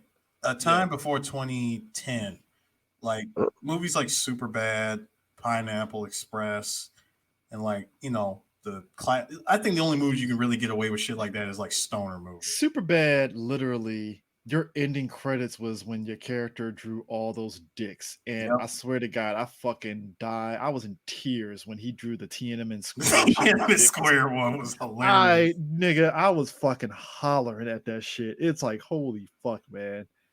Now the best one was the Jaws one.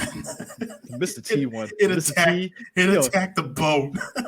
My nigga had the Mr. T dick and had the chains and all that shit. At the Mohawk, I was fucking dying on that shit. I'm like, bruh, I want to know the artist that was like, how can you keep a straight face drawing that shit? That's all I'm saying. How? Listen, as an artist, I could tell you it's pretty easy. I mean, it's yeah. So the archery tournament. This is where it gets even more funnier, right? So if you know Robin Hood, every time there's an archery tournament, Robin Hood goes in as a disguise. You know, it's his freaking catnip. He immediately goes to that shit. Yeah, the cartoon I think was funnier because he rolls up there as a fucking crane, and that was so hilarious. I was like, dude, no one can tell that this is clearly Robin Hood. Look at the skill. Look at the drip. I mean, look at everything. Giving it like a crane. This one, he just dressed up as an old man that clearly still looks like Carrie Ells, but it's funny and stuff. But the whole scenery is funny because it's just like the sports where they're doing a tomahawk fucking thing. Yep. Dude throwing peanuts and fucking cracking jokes and stuff. But Robin Hood, he's in disguise, he shoots the arrow, and then old boy splits it in two, right?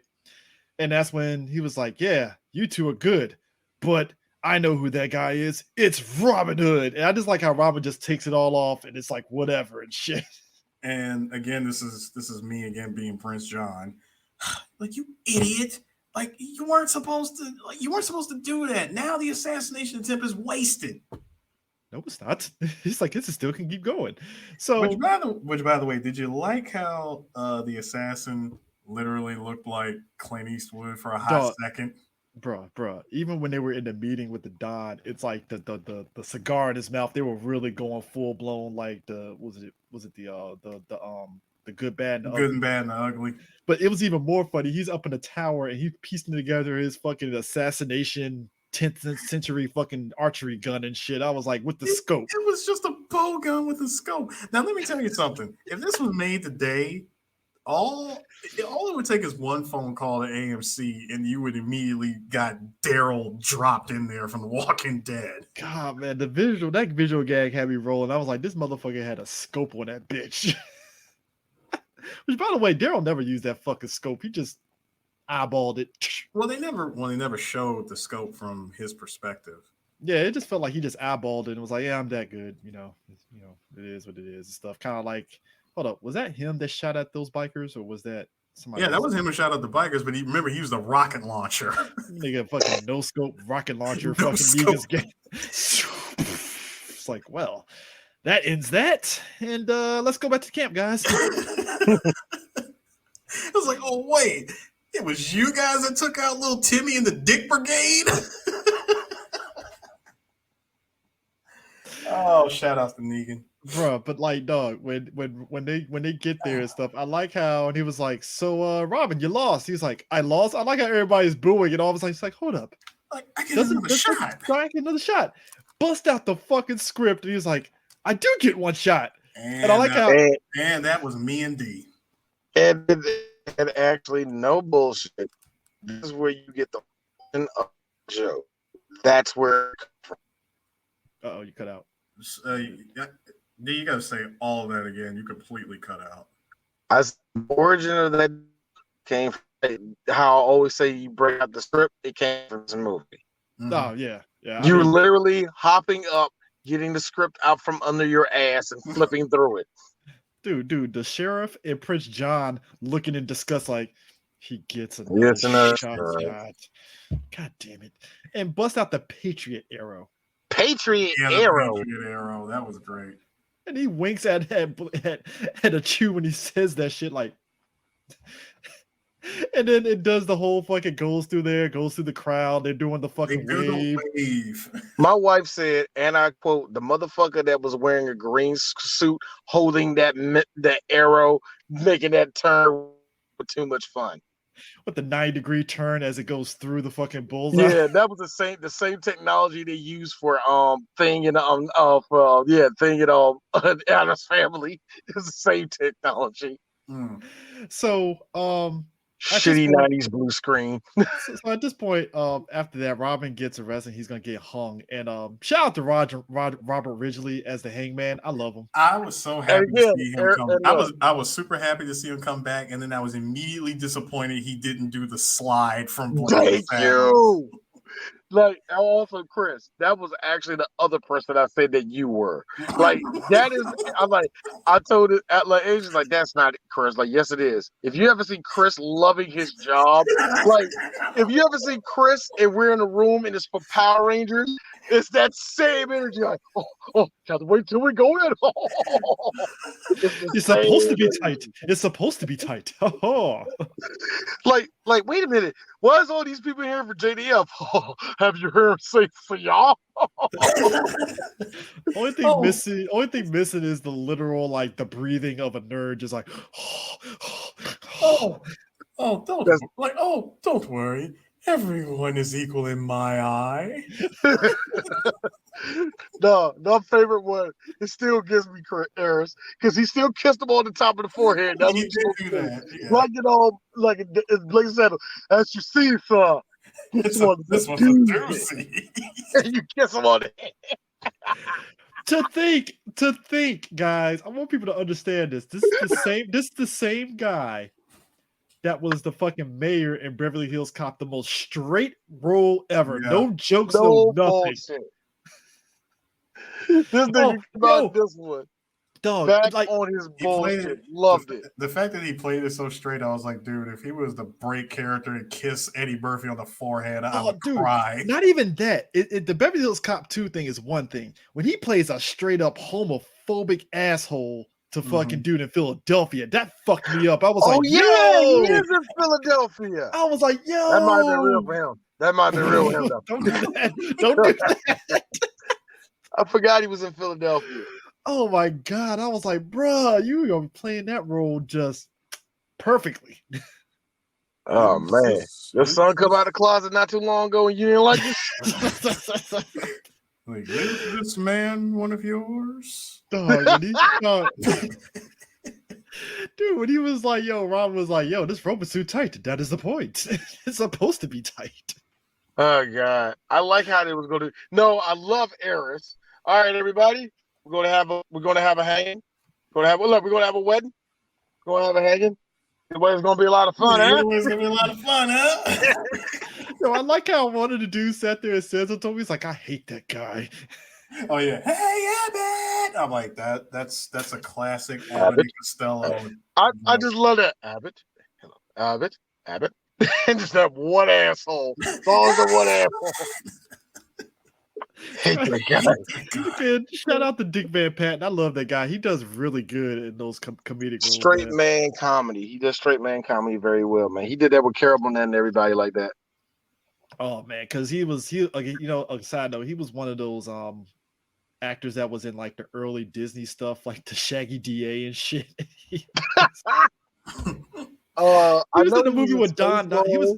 He was in the movie with Don Knotts too. Those two were fucking hilarious together, man. Of course they were. That's same. You know what? These Hollywood circles, man. I swear to God, man. These 1960s Hollywood circles. It's like Don Knotts and Dick Van Patten in the Apple and Dumpling Gang.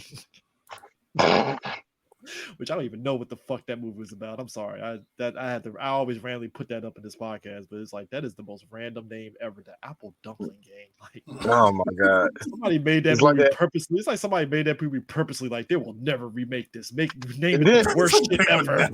They would never remake it. And then you get on the flip side of that, and Brad Jones did a couple of these movies. I've never not seen the actual movie, but seeing the title in a Christian bookstore. The Buttercream Gang. Man. I don't like how you say buttercreamers stay together, Chris Brad. I'm saying that. I'm saying that. I remember when that movie came out because that was like a featured thing that Focus on the Family was like super proud about. Yeah, so I'm just telling you right now. I'm not saying that should be a bad podcast, but we really gotta talk about Focus on the Family, sir.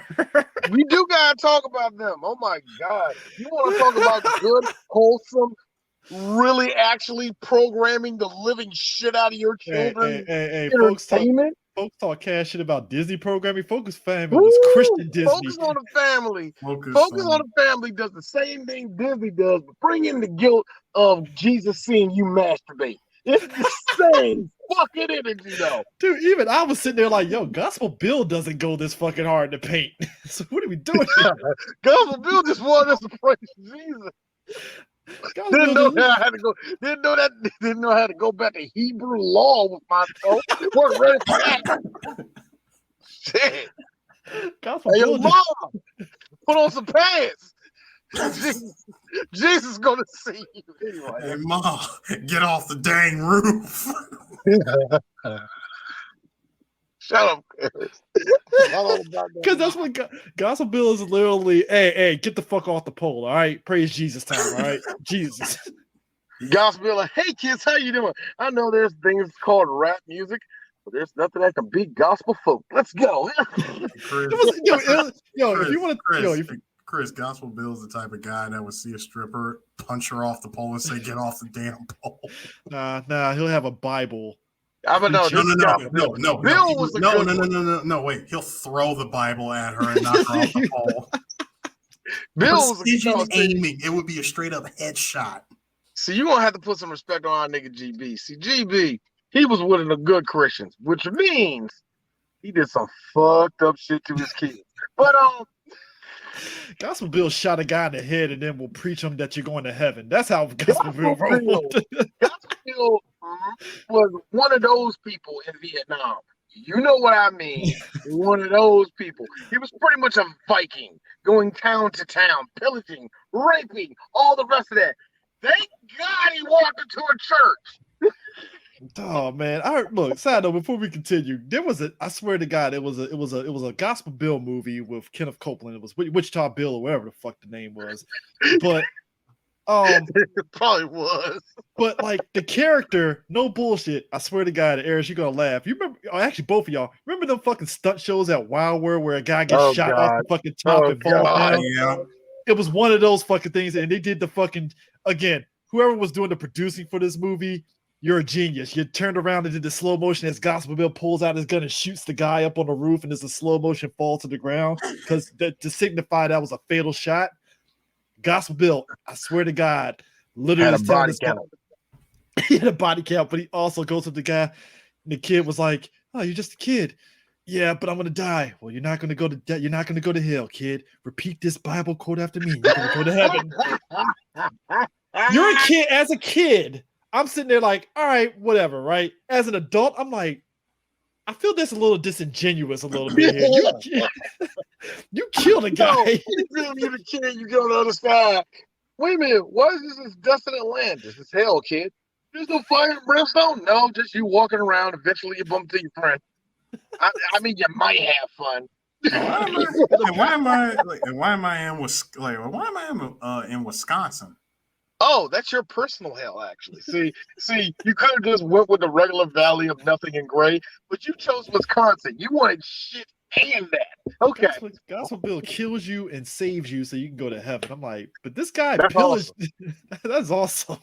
But anyways, hey, look, it still don't beat Kevin Sorbo being the biggest atheist in the world and God's not dead just for a motherfucking Jaguar to the motherfucking show to block the living shit out of his ass at the end of the damn movie. Then he dies, and then one of the main people who watched this man die says, "What we saw today was an incredible thing from God." Like, stop, just stop. So I don't like Kevin Sorbo either. In fact, I can watch that Jaguar hit his ass all day. Oh my God. So, anyways, the married men break up the wedding and stuff, and we get them we get Robin and them, Robin and the sheriff of Rottingham, who clearly he's taking Maid Marian and she's screaming and stuff. And there's a part where she's like, "Yeah, I wonder he's taking her up to the castle. The pill was it? I don't know if he said No. The line was he's taking it to the tower. He's going to deflower her in the tower." That was a good line, Dave. That was a good line right there. And then my boy, he's like, wait a minute. Oh, that's really going to shake my willy.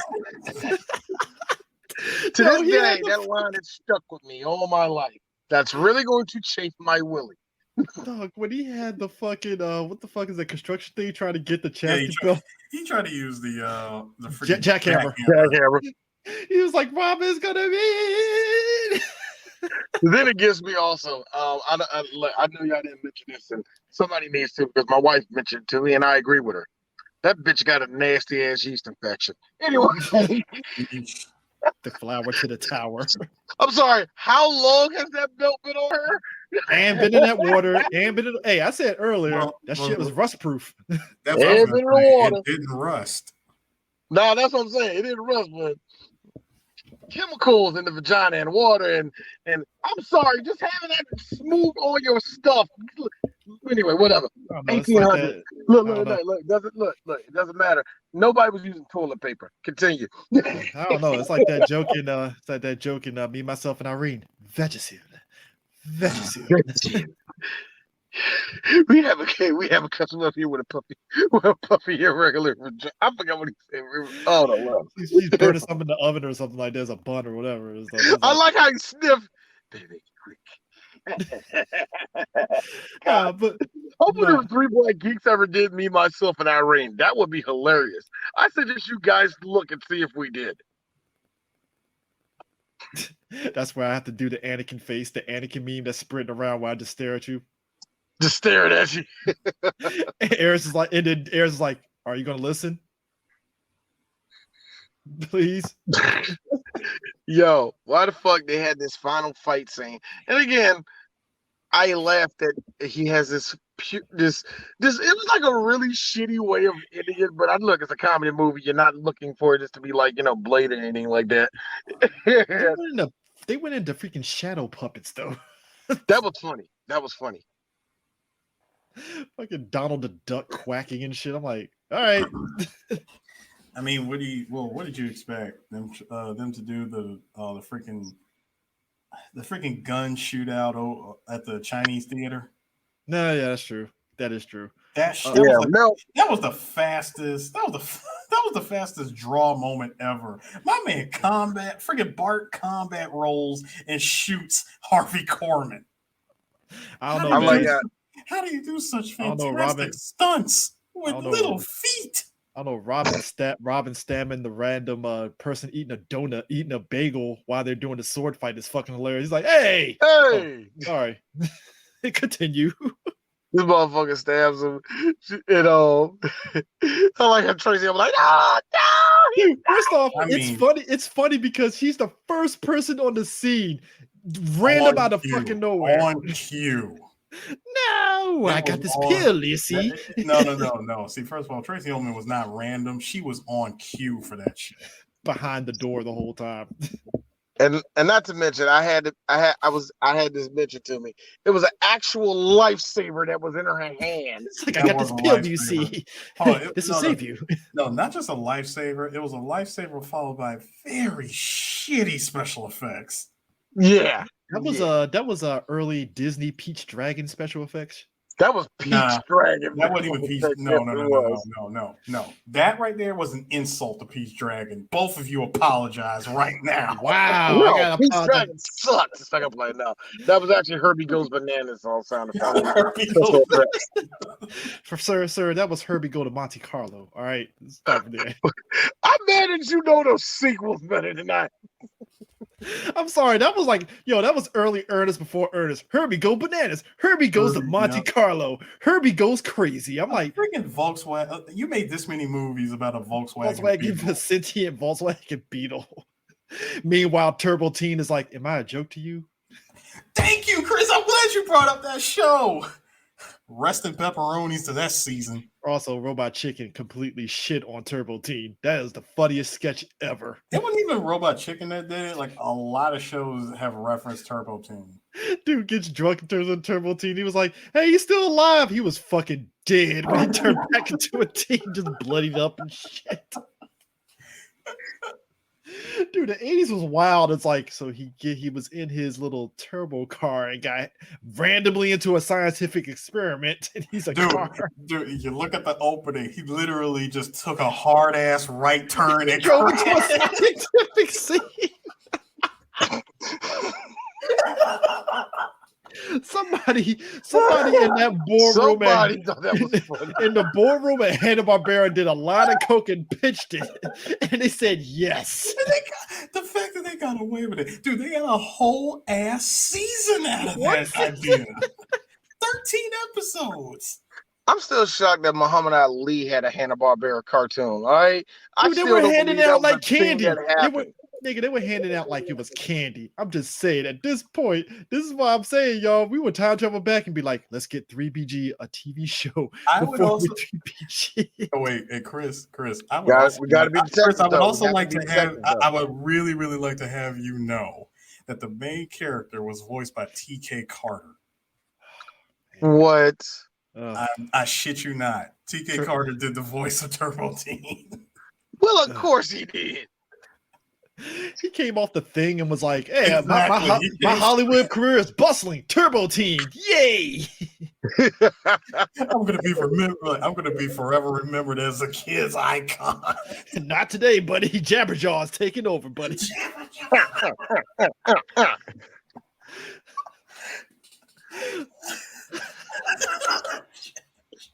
My boy was a speed buggy, young. Zoom, zoom. That was my nigga. I'm sorry, yo. Hanna-Barbera knows no bounds on their fuckery of laziness. It's like, all right, everybody loves Scooby-Doo. Go ahead and give them a talking fucking shark.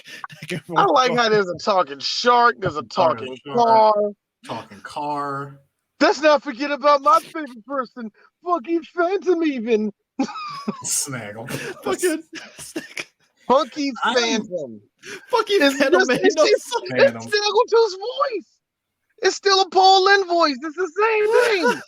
You know, I'm really surprised that Snagglepuss hasn't been like labeled as problematic or canceled. No, he came out DC did a marvelous job. Oh, it was great. A marvelous job of making Snaggletooth into a gay icon in the 1940s. Mm-hmm. He was pretty much with the Communist Party and all. It's a great book. Look, it sounds crazy, but it's a hell of a book.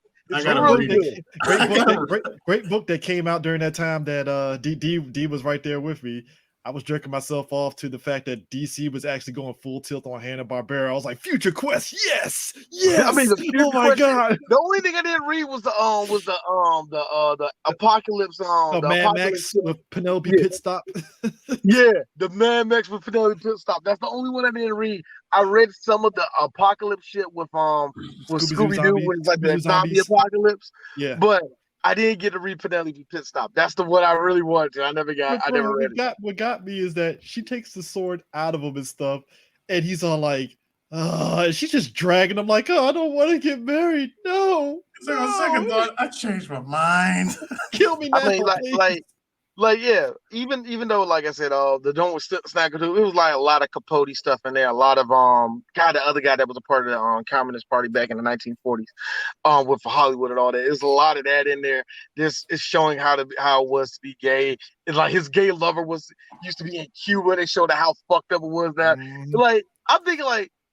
Remember when this dude was just saying extra stage left?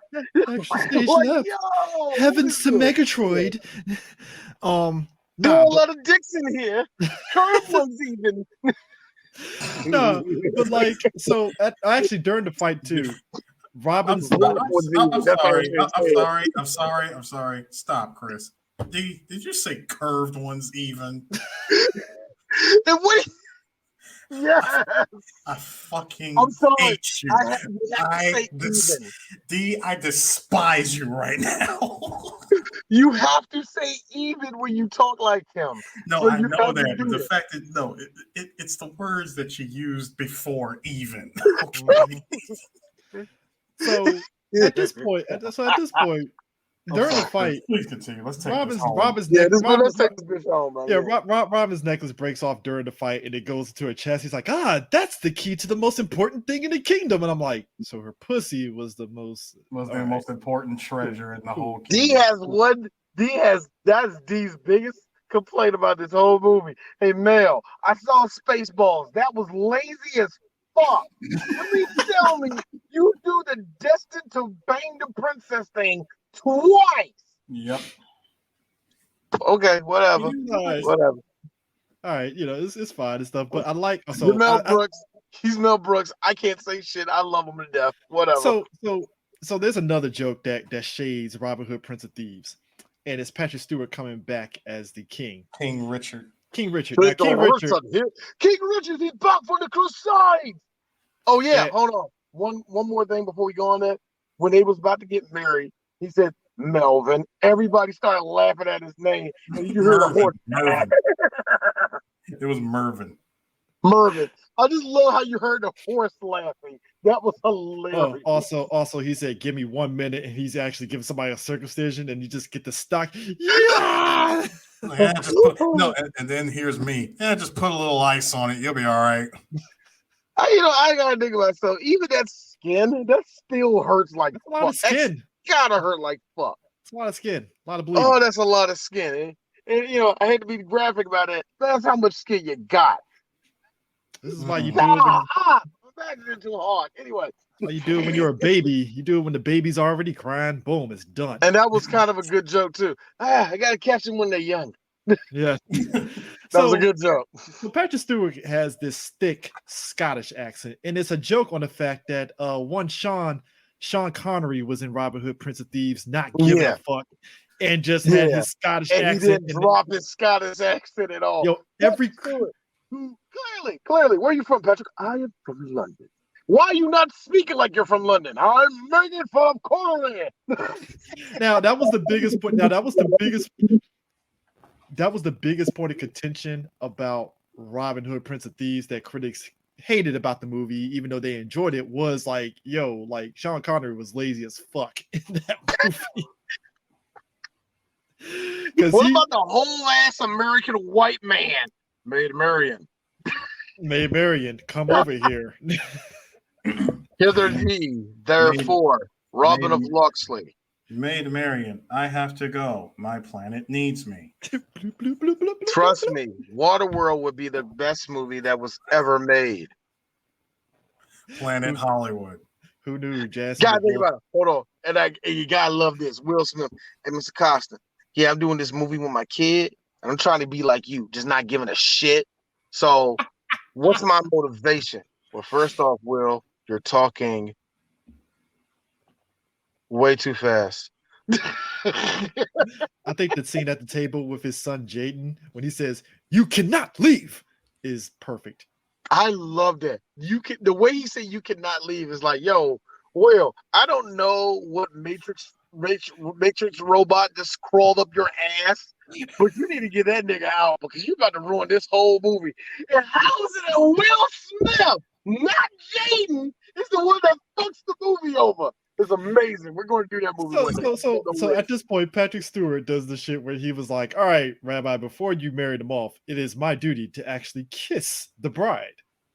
And everybody's like, I was like, I guess that's a thing. And he straight French kisses the fuck out of Maid Marian.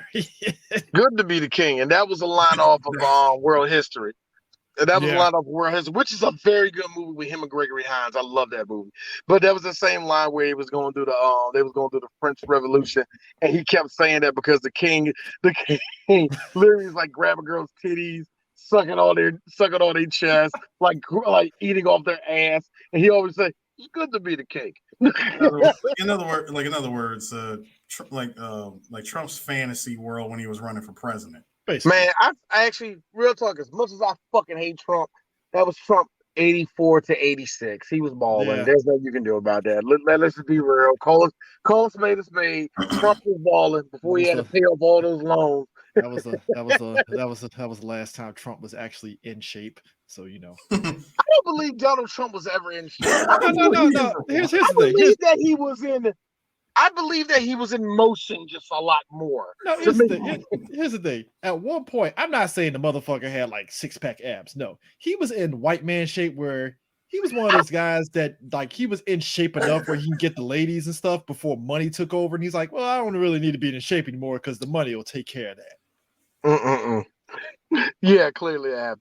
I like how he kissed her, but he was like he also John was like to like take him to the Tower of London. Make him a part of the tour. It's like no. I'm like hereby forth all toilets shall be named Johns. Look, here's the that movie that joke was funnier in the 90s. Anyway. No, but what got me is that when he was like, I now pronounce you man, and he looks over at the king and he just winks at him. And wife, you may now kiss the bride. Oh man. And like of course they had to have a joke where the key fit, but it didn't work. I got an idea. Call the locksmith. I don't know why people love that joke so much. Call the locksmith. Call the locksmith. And that's the end of the movie. How'd you like that classic 19? I want to say you mostly seen like shit like this in Disney movies. That classic Disney movie ending where the camera just pans out of the castle, out of the castle, out of the country side, out of the whole damn country itself, all the way into the freaking space. Yeah, you don't get that enough. With some fake Alexander O'Neal nigga singing in the song. Fake Alexander O'Neal. It's either fake. Hey man, look. I may have said Alexander O'Neal, but I said that for a reason. It's either fake Alexander O'Neal or Linda. What's her name? Linda Ronstadt. Yeah. Yeah. Like I said Alexander O'Neal for a reason. Why? I don't think enough of y'all respect that nigga shit. No, seriously, go to that motherfucking shit. That nigga had nothing but bangers, man. But anyways, so we talk again. But to me, no ending out of all the Mel Brooks endings, no ending will ever top riding on 2 horses into the sunset, stopping midway, and getting inside of a freaking Cadillac. Oh, it won't. I mean, come on, that's like pimp and shell. Also, the side joke: we're gonna make the sheriff a black man. Black, a sheriff? And I like Blinken was like, "You're black." It's like, and Dave Chappelle clearly showing that he's watched the movie. Why not? It worked in Blazing Saddles. The fact that everybody agree, like, he has a point. I really thought that everything that went into this movie, yeah, of course, this wasn't going to be liked by critics. When you look at it, the critics weren't going to like this. This was a fun movie that everybody else liked. This is just one of those, man. It was silly and it knew it. Yeah, and I think it had just enough of people, it made just enough of an impact where people say, yeah, it really did clean up on VHS. You know what I mean? Everybody got movies. If you look at the movies that came out opening weekend and stuff, it didn't open at number 1. It opened at number 6. But dog, Rising Sun was number 1 that weekend. What? So this is the movies: Rising Sun, In the Line of Fire, The Firm, Free Willy, Jurassic Park, Robin Hood Men in Tights, Poetic Justice, Sleepless in Seattle, Coneheads, Another Stakeout, Hocus Pocus. Yeah, that had tough. Now, guess what? They had it rough, man. Now, guess what? 2 other movies flopped that weekend that we know of. Oh my God, flop 95, 93. Oh, 93. So I Married an Axe Murder. That came out same weekend. It flopped. That flop. Yes, it did flop. Mike Myers thought he was going to be a star sooner. Tom and Jerry the movie. Oh, of course. That was God. Good. That movie had no reason existing. So let me get this straight. You had all right, man. So y'all trying to see Robin Hood, man? I'm trying to see Jurassic Park again. Jurassic Park was on its 8th week, by the way. Just putting it out there. Yeah. And what was the other big movie you said on there? Free Willy. Huh? Free Willy. Free Willy. Free Willy. What week was that on? 3rd week. I'm about to say Free Willy. People still going to that. Real talk. Let's be real. Free Willy was like Free Willy pretty much got his popularity not just for the movie but the soundtrack. Also, Yeah. another one, Sleepless in Seattle. That was kind of one of the big. What movies. week was that on? That was on the 6th week. Oh wow! See, but Sleepless in Seattle, there was because this was during that time where people went to the movies and saw it multiple times, like really, like multiple times. I mean, hell, fucking Rookie of the Year. That's a Fox movie that was cleaning up around that time too, and it was like on its 4th week. So that's what I'm talking about, man. These, like, I really just think, yeah, Robin Hood knew it wasn't. Walt Disney did. Wow, because Son-in-Law is on this list. It was on his 5th week. Dude, Son-in-Law was a Walt Disney did. Yeah, that it was shit. Walt You didn't know that? Fuck no, I didn't. I really Yeah, didn't. that was JTT. That was JTT, right? Yeah, Jonathan Taylor. Yeah. No. Son-in-Law was Pauly Shore. Oh, Really? Yes, That was Disney? yes. Mhm. Wow. Okay. I gotta go to Disney Plus and look at that. Like, that's Disney. Is that on there? Disney Plus? The fact that movie made $36 million in just the U.S. and Canada alone. Pauly Shore was huge, man. And I think what was it, by the end of '93, it made like an additional $4.6 million. The kicker, here's the funny part, like real talk before to end this and stuff. Pauly even sat there and said that like he was so big, the studio did not want him to do In the Army Now. And I like In the Army Now. He says, yo, I felt that was like my funniest movie, In the Army Now, with who I was with and stuff. But the studio didn't want him to do that, but he did it anyway. And you know, it is what it is kind of thing and stuff. Because apparently they were really priming him to be like the big thing and stuff. And you know, it just went really away. tried. You know what? They really tried. I find it very funny though that this is the last Robin Hood movie that's come out where people almost unanimously like it. This is weird. I mean, because the last two were either you didn't pay attention to it or you actually sat and watched that garbage. I mean, we talked about it as much. I mean, you talk about the Russell Crowe one, which is like, man, this shit got too serious. And then you got the one that was. I will be real with you on that one. It was way too big. The movie was way too big. We weren't. I think it was just doing way too many. It was way too many moving parts on top of that, and it was just you couldn't get into it, man. And then you had the dark. It could have been good. Then you had the Robin Hood that was basically aping off the Dark Knight, and I was like, I thought people were bullshitting, and then I watched it, I was like, holy shit, this is the fucking Dark Knight with Robin Hood. Yeah, so stupid. That makes no sense.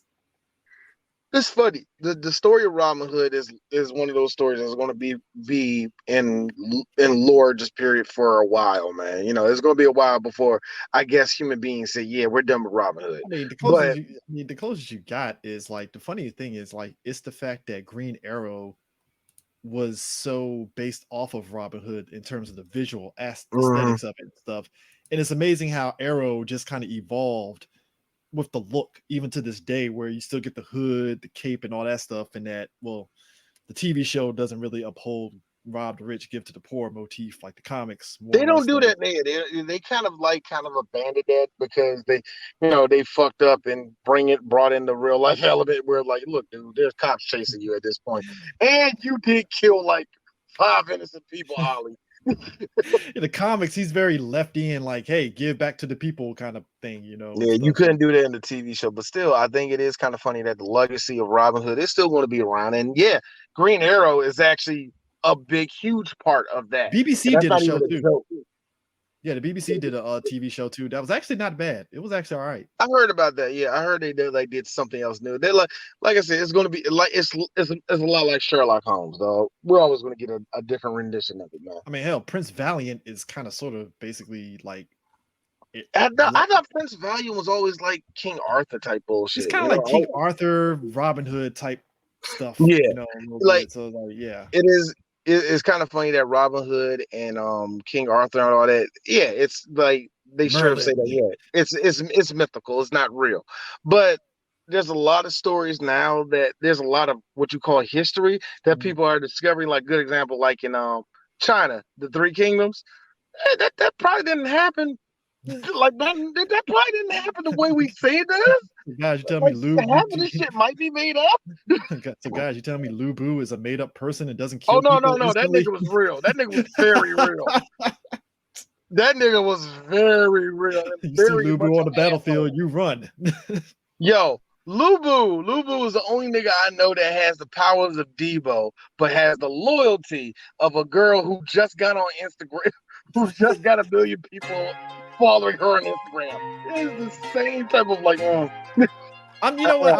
I'm not entirely shocked that in Men in Tights, like Tracy Ullman and Reeves, they actually did improvise their lines together. That doesn't shock me whatsoever. Like a lot of there was improvised lines all through this movie. Man, you can tell. I mean, it's just there. But like I said, Carrie Ells, it is kind of funny. Like you go from you doing Princess Bride, which when you watch Princess Bride, it's an unintentional comedy, and it's really good. And then boom, you do Men in Tights, and you're kind of like just going full tilt with the comedy of it. And the same thing. He kind of didn't want to do it because he just got done doing Glory, where he had got more lines to chew on and all the rest of it. You remember he was in Top Gun and all the rest of that, man. So a lot of was he in Top Gun? I don't think he was in Top Gun. Was he in Top Gun? No, he probably was. Sir, he was in Hot Shots. He was in Hot Shots though, and that's the segue that I was going for too. Anyway, no, for real. He plays the Iceman character from Hot Shots. He plays what's the name character? Val Kilmer. Val Kilmer, that was the fat guy now that turns into a pumpkin. Val Kilmer, him. Yeah. He puts respect on Val Kilmer on this podcast. Yeah. But anyway, I like how Eric's over there looking like Bryson Tiller's cover trap soul over there. He really is, man. I love it, man. What are you talking about, Dave? I said you look like the cover of Bryson Tiller's multi-platinum and Real Talk, one of the best albums I've ever heard. Trap Soul. You look like you was on that cover because the way the color was going, you were completely blacked out. It looked awesome. I think it a step further. It looked kind of like Party Next Door's Recognized video when they're in that. It does. It's like anytime Sue's gonna be like, I don't want you tonight. All of a sudden, Drake come in. That's the way it's gonna happen, dude. Sir, don't you mean that will be me coming through the door? That's the way it has to be. Here's me. Chris's shape have gotten way more crisper. I give him that. Very crisp. It's got a good 90 degree turn. But yeah, I said something about Drake's shape up. I was trying to hate on it, but I was like, nah, that's easy. I said, that's money, man.